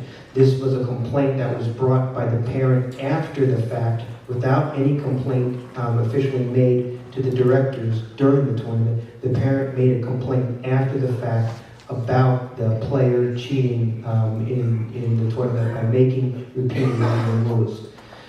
I and the sponsors feel that this was an inappropriate use of the parents' access to the ethics committee, and there should not be a case that's considered by the ethics committee. So for the future, in future systems, to help protect future children, the player in question was 9 years old and he was rated around 700 to 800. That was the I guess the alleged person who's been accused of the cheating. And we feel that this is not the correct use of the ethics process. So I think to help avoid this kind of situation from recurring, to protect future children, we would like to have children under the age of 13, 12 and below, complaints against them should be first forwarded to an ombudsman that can review the complaint, an ombudsman or ombudsman which shall be selected by the ethics committee. The ombudsman can decide whether the complaint should in fact be reviewed by the entire ethics committee or should not be reviewed by the entire ethics committee. Maybe it should be more appropriate to be sent to a different committee and dealt with. And that way it was responded to just by the ombudsman, and to protect the complainant's right to access the ethics committee. If he feels that this is really an ethics case that should be considered by the ethics committee, he can appeal this to the entire ethics committee, but it should not first go to there without being reviewed especially for extenuating circumstances that are particular to scholastics with young children, especially lower rated.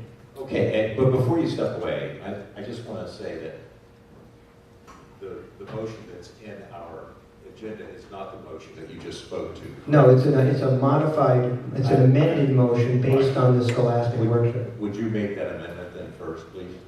Yes, I'm moving that the language that's on the screen be replace the language in the ADM. So we have then that's a friendly amendment. This is your motion, right? Right. Okay. Okay, so the motion is now amended, and Steve has just spoken to it. I see folks queued at the rear mic, so let's begin back there. I'm not. Hold on. Okay, last chance. I think we have a dead microphone. I hear somebody tapping a mic. Is that That was in front, was in front. Yeah, the battery is dead in this one. The against mic is not. Okay, let's do this. Let's take this away from you guys didn't want me to have this mic anyway. We're bringing a different mic back.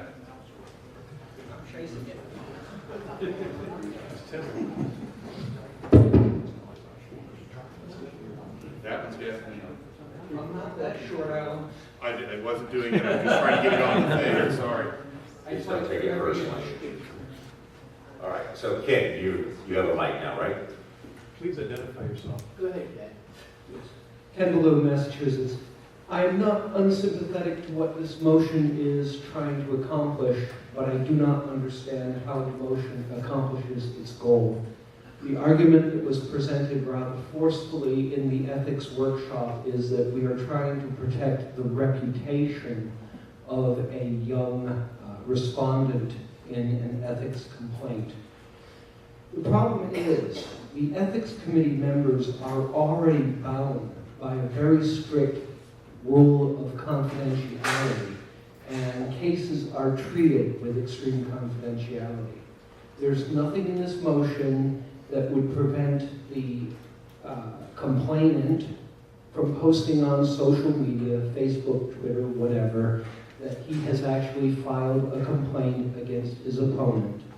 There is nothing about submitting the case to the ombudsman that prevent, even though the ombudsman treats the case confidentially, there is nothing that prevents the complainant from bragging about having posted this complaint, filed this complaint.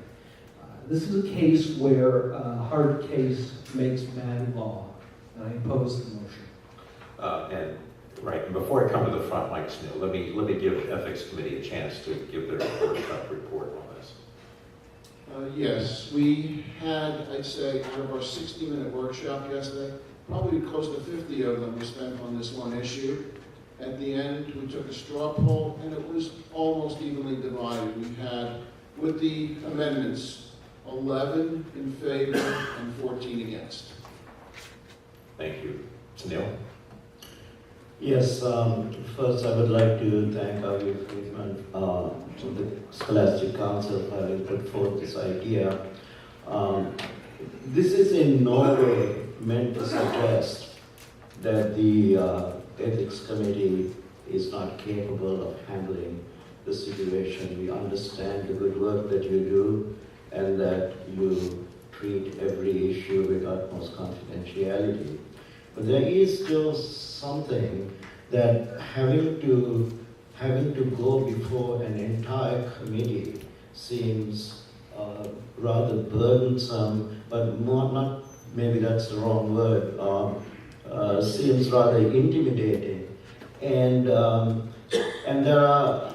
I believe that by simply having the ethics committee appoint the ombudsman.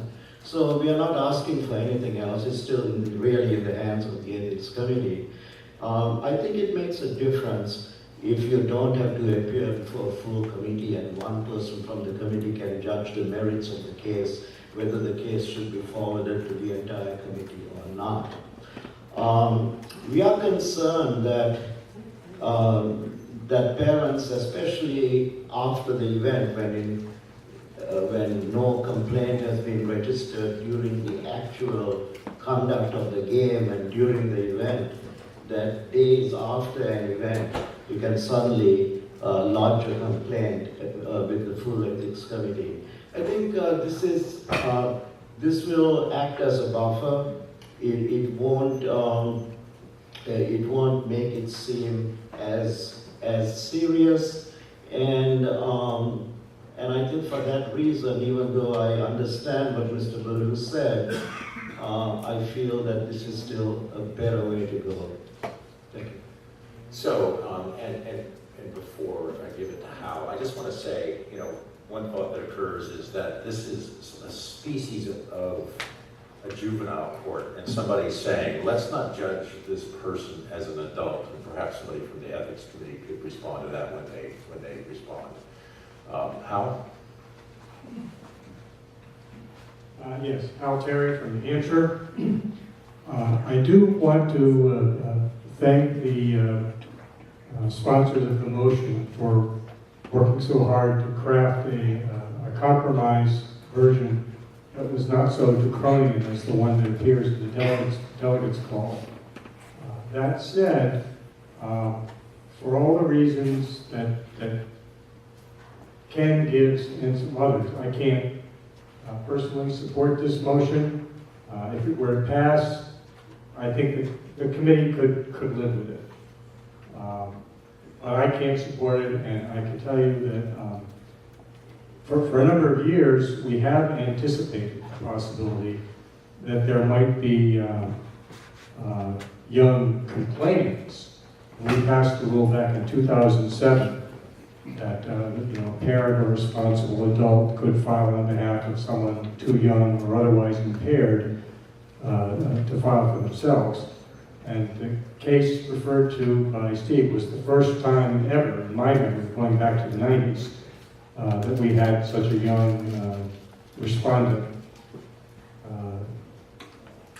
I personally feel that the committee can certainly learn from its experiences, and we would be prepared to go out of our way to take into consideration, if another person came before the committee at that age. Let's see what the body feels about this. Thank you, Hal. Alex, are you speaking for or against? Pardon me? Yes, would you like to recognize? Yeah, Bob, would you go ahead? Messenger representing Massachusetts. I think that the Ethics Committee should study the problem of young players being accused of ethical violations, and therefore I would like to move to refer this motion to the Ethics Committee. Second. All right, we have a motion to refer. Any discussion?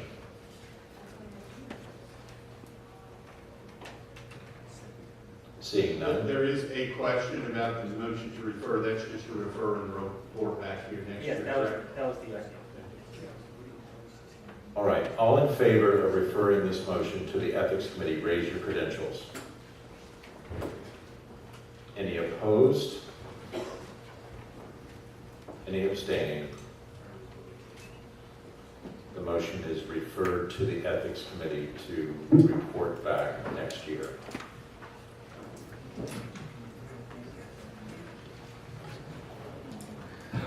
Perhaps, Harold, you'll allocate 2 hours to your workshop next year. Okay. I will not be chair. Yeah, that's right. This is a reason for having that 1 year rule you guys have. It's a good one. All right, ADM 1732, Steve and Sophia. Who wants to talk to this?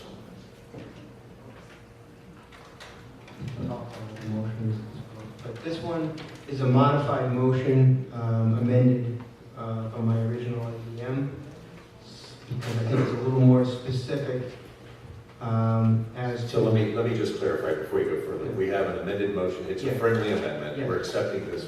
So what's in your call is no good. You need to look up here at the language on the board. Should I read it? Yes, go ahead. Okay. In complaints filed with the U.S. Chess Office of unethical, unprofessional, and improper actions by members, employees, or tournament staff, subjects of the complaint shall be presumed to be innocent of the charges unless and until the U.S. Chess Committee or Executive Board, which is investigating the complaint, determines otherwise. And the reason, can I speak for it? The reason that I feel that this is something that should be something that goes without saying. In practice, it doesn't seem to go without saying, and that when there's an accusation made against a person or a staff person, it generally carries some weight of truth to it that really should be something where it has to be proven to be true first. And I think it would be nice if that standard were actually explicitly stated that this is an accusation and we follow the same principles regarding presumption of innocence. And I would like to, I think it's important to emphasize the principle of presumption of innocence. Presumed by whom? Presumed by. I don't think that that's necessarily. What's up, motherfucker?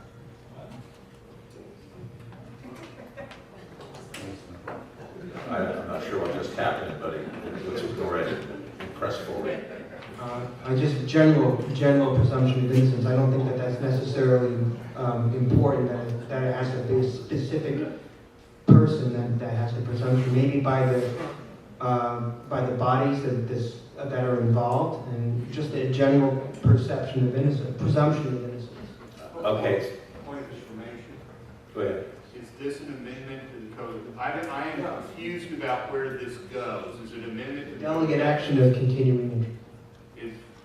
That's no such place. There is no such thing exactly. Is this a motion just for the sense of the delegates? I'm confused. Where does There's no such thing as a delegate action of continuing interest. There really is not. Well, I submit that there are.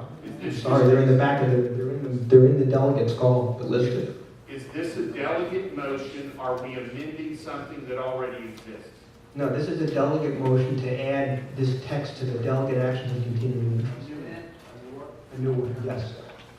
Okay, all right. Well, let me ask this before we continue the debate.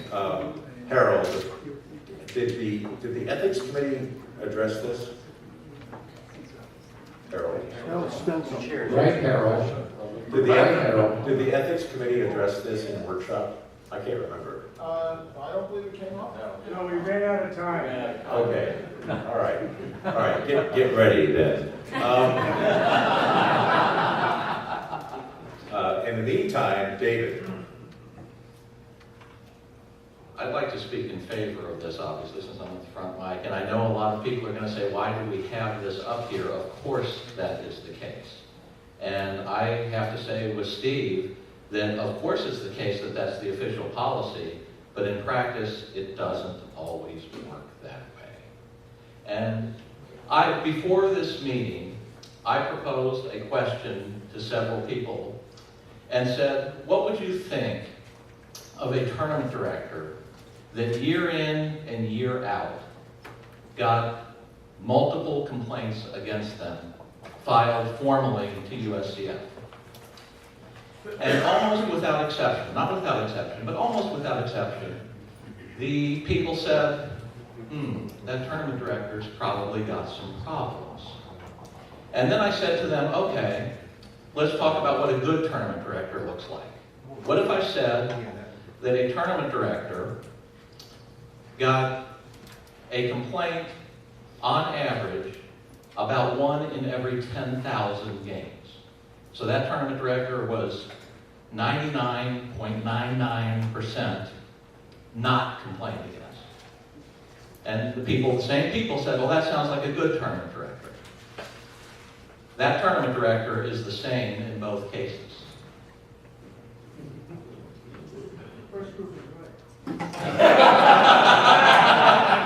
Wow, did I walk into that one? I was thinking exactly that.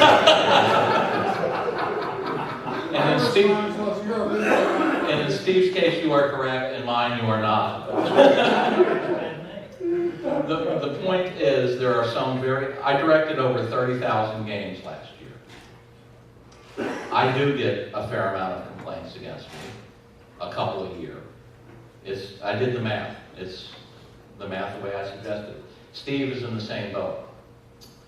he and I have talked about this. We accept the fact that we have targets on our foreheads by virtue of directing tournaments. We get that. But if somebody complains, as is their right, we should not be under this cloud of suspicion. And people say, well, you're not. Well, in practice, we are. And I will say, you know, I've had people, employees of USCF, officers of USCF, volunteers of USCF, come up to me, sometimes jokingly, sometimes not, sometimes hard to tell, say, boy, you're getting a lot of complaints. That's a problem, especially if you are found not guilty in every instance, and especially if the complaints against such person are found frivolous, which often they have been. Okay. Well said. Who's at the back, Mike? Bill Brockshire, Illinois, excuse me. Okay. Although I'm at the back, Mike, I would note that if this were to pass, I would suggest that innocent of the charges also should be replaced, because that's not consistent with, you know, if we're using petition and respondent, we're not finding innocence or guilt, and these are not charges, strictly speaking. However, with all more than due respect to the very good tournament directors who take unjustified abuse, I do think this should go without saying, and I don't want the Delegates' action of continuing interest become this litany of common sense principles that we should adhere to.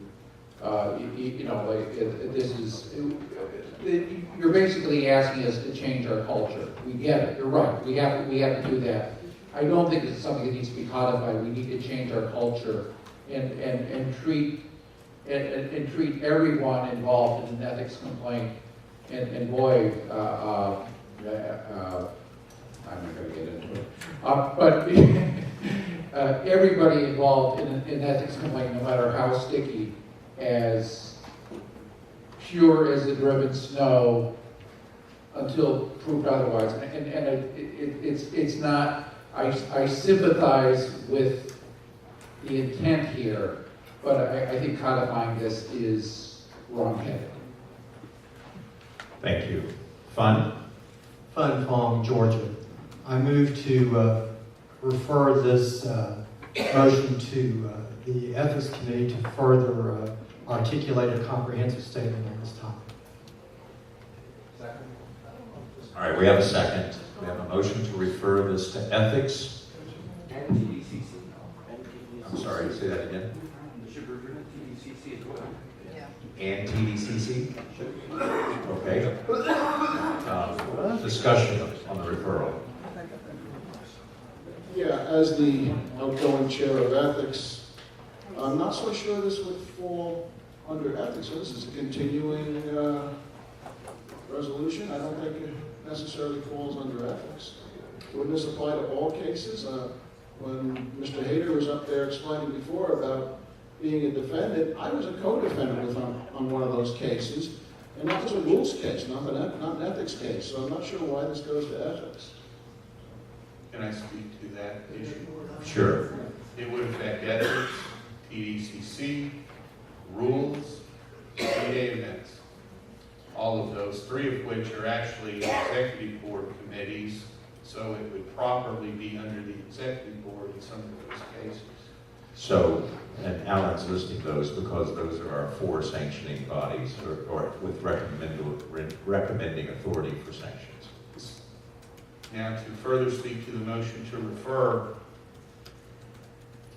I'm not sure why we need to refer a statement that talks about what we want our culture to be as a statement that we would place in a place. After all, we have something that is a common sense item that says we're going to hold events in places that everybody can play in, that don't discriminate on race and color and all that stuff. It was proposed, it was passed in 1960 I would tell you that I think that's moot at this point because it would be illegal everywhere in the country. People say this is a common sense item. It is a common sense item. I don't think we need to refer it anywhere. Let's decide on it today and get it passed. Okay, so Alan is speaking against referral. Is there someone, so our microphones are a bit confused at the moment. Is there someone speaking for referral at this time? Go ahead. Yes, my thought is along the lines of Dave Hader. He articulated a good idea here that number of cases, number of games, number of tournaments versus how many claims are against it. I think that's a great statistic to be aware of and something that puts everything in perspective. So my thought is that it would be better if someone would think this out a little bit more and have a little bit more comprehensive statement on this subject. Are you speaking against or for, Ernie? Against. Go ahead. Initially, Virginia. I am against referral and am urging a vote down. There's two cases here. The case that has been mentioned so far is, okay, somebody complains about a tournament director and the people in his club or people who hear about it think that he's a poor tournament director. I see nothing that passing this motion is going to do to change those people's mind. 90% of them has never seen the bylaws and or our delegate motions. They're still going to think what they think about the tournament director. The only thing in the other case is they hear somebody's referred to the committee and they see this for some reason. They're going to think that we are worried about our committees being unfair and judging before hearing the evidence. So in my opinion, this is not going to solve the problem that the makers of the motions want, and urge that we vote it down, not refer it. Thank you. Please keep your comments to the referral. I know that there's some overlap in rationale, but go ahead, Alan. Yeah, I don't think that's quite the discussion about the referral. I don't know how referral can possibly improve what we've got here particularly. So if we were to vote on it, I might make a small change in some language, but because of that complaint and defendant stuff.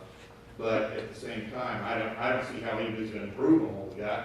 So I don't know why we can't just decide that. Take out the cylinders. All right, are you standing to speak to the referral at all? Either way, for or against? I'm waiting for substantive motion. That could be a year-long wait. But we'll see. We'll see. Southern California. I get a sense from my fellow ethics committee members that we don't want it referred to us, and that the reasons are that we're talking about public perception of an action that we may or may not take, and really anything we do here is not going to change public perception. So let's vote it up or down and be done with it. Okay. Does anybody want to really speak? could use that committee for ADMs that nobody wants. Does anybody else want to speak? Are you speaking for referral? No, I'm speaking against. Is there anybody who wants to speak for referral? I withdraw my motion to refer. All right. The motion to refer is withdrawn. Is there any further discussion?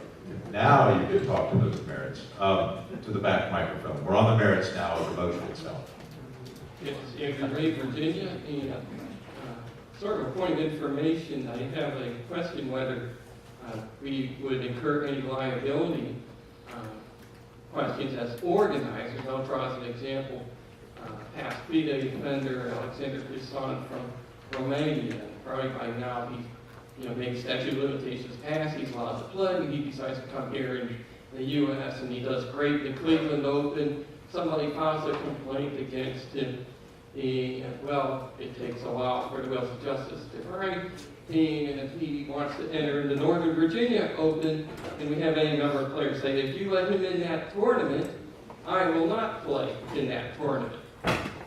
So, we sort of become in the bind as an organizer, and yet we're bound to say, well, he's innocent, we can't possibly not let him play, all of a sudden, we might have to incur a loss, and then if he gets found to be guilty, or who are we going to collect our prize fund from?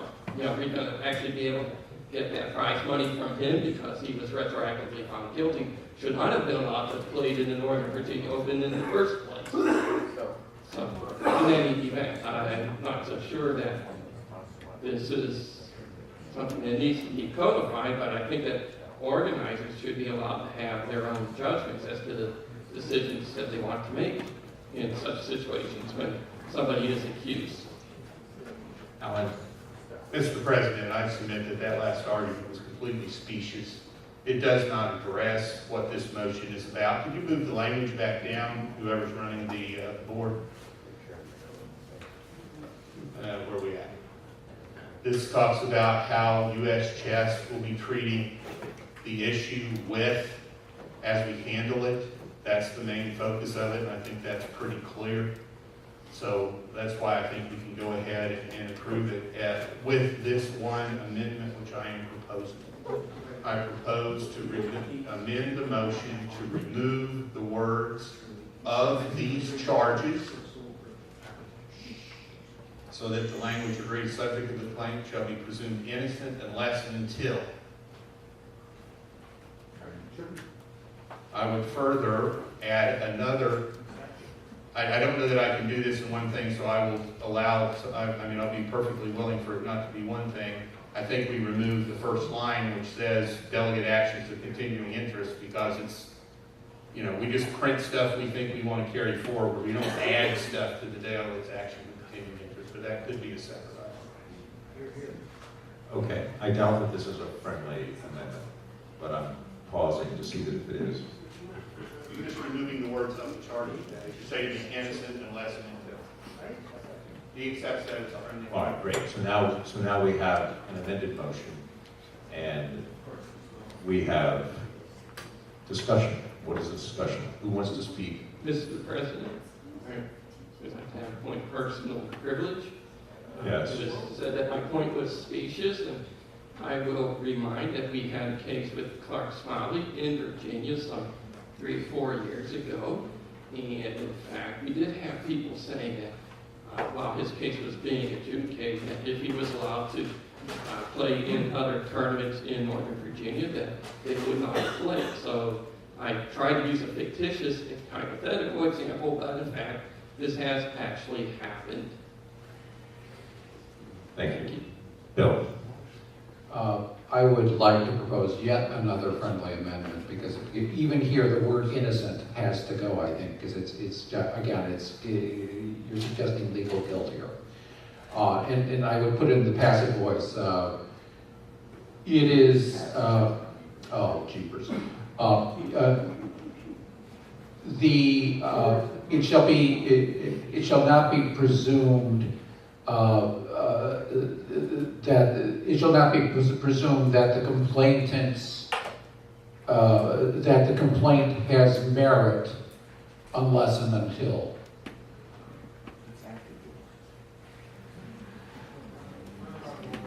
Okay, step through members, employees, or tournament staff, comma. Okay, so in complaints filed with the U.S. Chess Office of an ethical infraction or improper actions by members, employees, or tournament staff, comma, it shall be presumed that it shall not be presumed that the complaint has merit unless and until. So we're trying to depersonalize it and take it entirely out of the realm of guilt and innocence. I would still go to the other microphone and speak against it, but I think that's a better, even if it passes, that's a better way to frame it. Mr. Raymond, is that accepted as a friendly amendment? All right, we have on the floor an amendment by Mr. Brock. Is there a second? I hear no second, therefore Mr. Brock. It has been seconded. All right, we are discussing now just Mr. Brock's amendment. The middle phrase there, is there any discussion on that item? Anyone discussing pro or con? I call the question on Mr. Brock's amendment. Okay, the question has been called. Is there objection to calling the question on Mr. Brock's amendment? Hearing none, the question is called. All those in favor of adding Mr. Brock's amendment to the motion, please raise your credentials. Aye. It's going down. It's going down. Rock is guilty. Guilty as charged. No, 25. All those against, please raise your credentials high. Nobody loves me. No. Well, you like right? It's tough love.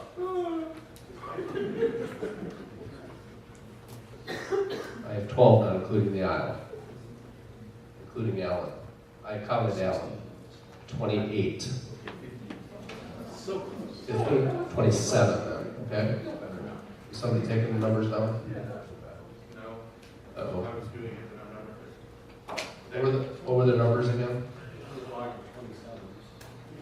Oh, it was defeated. It was defeated. It was defeated. Okay, it was defeated. Abstentions on this, 1, 2, 3, 4, 5, 6, I count.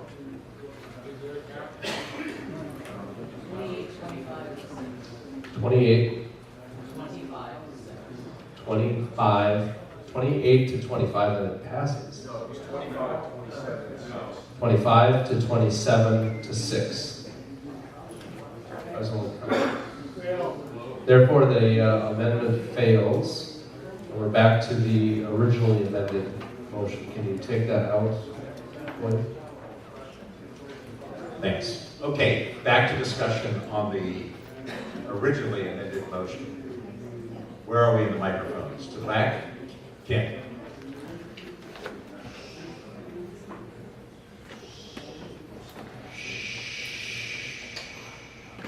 Ken? There was a point of information raised by Mr. Ray, presumed by whom. It was a rather dismissive answer given to that, and yet I think that is key to this motion. Who is this motion addressed to? Is it addressed to the committees that hear appeals? I serve on all 4 of those committees, and I can tell the delegates if this is addressed to those committees, then this is nothing but happy talk, because this is exactly how the committees proceed.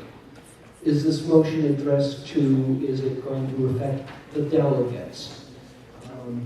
Okay, sure, that's fine. Is this motion intended for the Facebook universe? We don't control them. Is this motion intended for U.S. chess players? I don't know how many U.S. chess players actually even are aware of the existence of delegate actions of continuing interest.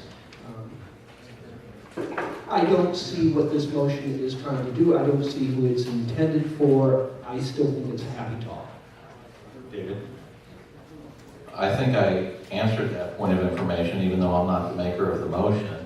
In what I said in practice, this policy, which we of course have, does not always work. In my opinion, this would apply to all of USCF, members, committees, employees, officers, and it would apply to everyone. And as I have said, I have personally been taken to task on the number of complaints that I get. And that was taken to task not necessarily by the committee and not always by someone in a position of authority. Sometimes yes, sometimes no. I don't think we need to get into, who shot John here. I think it is true from what Steve has said and from what I have said, that if you get more than 1 or 2 complaints, and especially if you get complaints every year, you are viewed negatively by many people in USCF, some of whom we can control, some of whom we cannot. David? speak against the motion. It's too broad. It seems to pull in, it seems to be pulling in rulings by tournament directors related to rules rather than specific charges of unethical conduct. And I don't think we necessarily want to make a presumption about whether or not the tournament director was correct or the player was correct. I think talking about presuming that tournament director to be innocent in a ruling they made on the board is nonsensical, but that seems to be part of what this is driving at. If it's narrowed specifically down to ethics violations or something of that nature, that's one thing, but that's not what the rationale is about, and that's not what much of the discussion we've had is about. The presumption starts to get into what the burden of proof should be. It seems like we're starting to get closer to arguing that we're going to use a different standard before something's held to be wrong. I don't think we want to get to the point where in order to overrule the TD that the TDCC has to have clear and convincing video evidence, or we're starting to get introducing this type of legal terminology into a non-legal proceeding does not make sense and is ill-considered. Thank you. Front mic. There was a comment made that this is happy talk. If it is, then I would submit the statement that all tournaments sponsored by USCF are to be conducted at sites accommodating the right to play of all USCF members is happy talk. I would submit that a statement that says there shall be no smoking permitted in any areas of national scholastic tournaments or smoking is prohibited at the following tournaments, when it is a legal case across this country that you cannot have smoking in those sorts of areas, is happy talk. It's not happy talk when we make a statement of values. What the hell is so bad about happy talk? To the back. Sandy Balabal from Upton, New York. I'd like to call the question.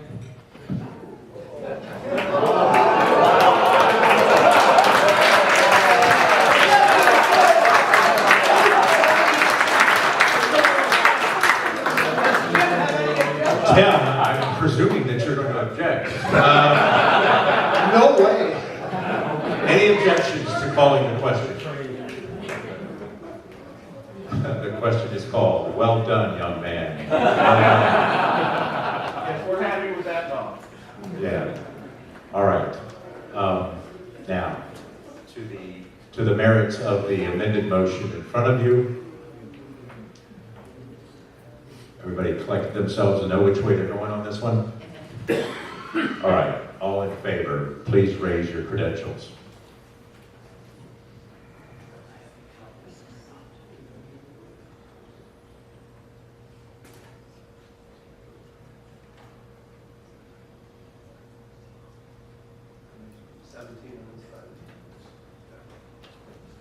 Down. All opposed, raise your hands.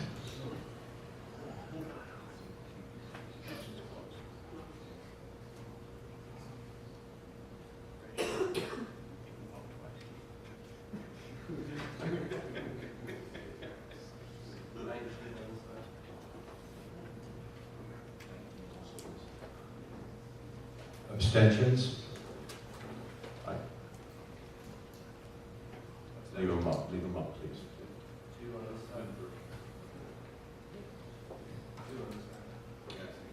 Thank you. 27-38-6, the motion fails. Shit out of luck, David. Mr. Chair, if I may have a moment. Steve, I'm sorry, I was rude to you earlier and I shouldn't have been that way. I know it's in my nature, but I'm sorry. All right, well said.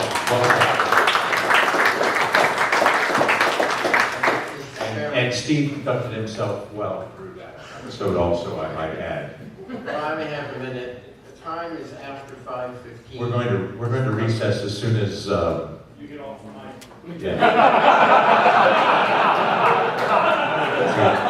See, I've been here just long enough so that people can finish sentences for me, and I don't have to, and that's a beautiful thing. All right, I've checked around. I have no announcements. Mr. Neatman has no announcements for you. I'm going to pause for just a second to see if anyone else has an announcement before I let everybody scurry out of here. Anyone? Okay. So we are now recessed until 9 a.m. tomorrow morning. Be here in Square.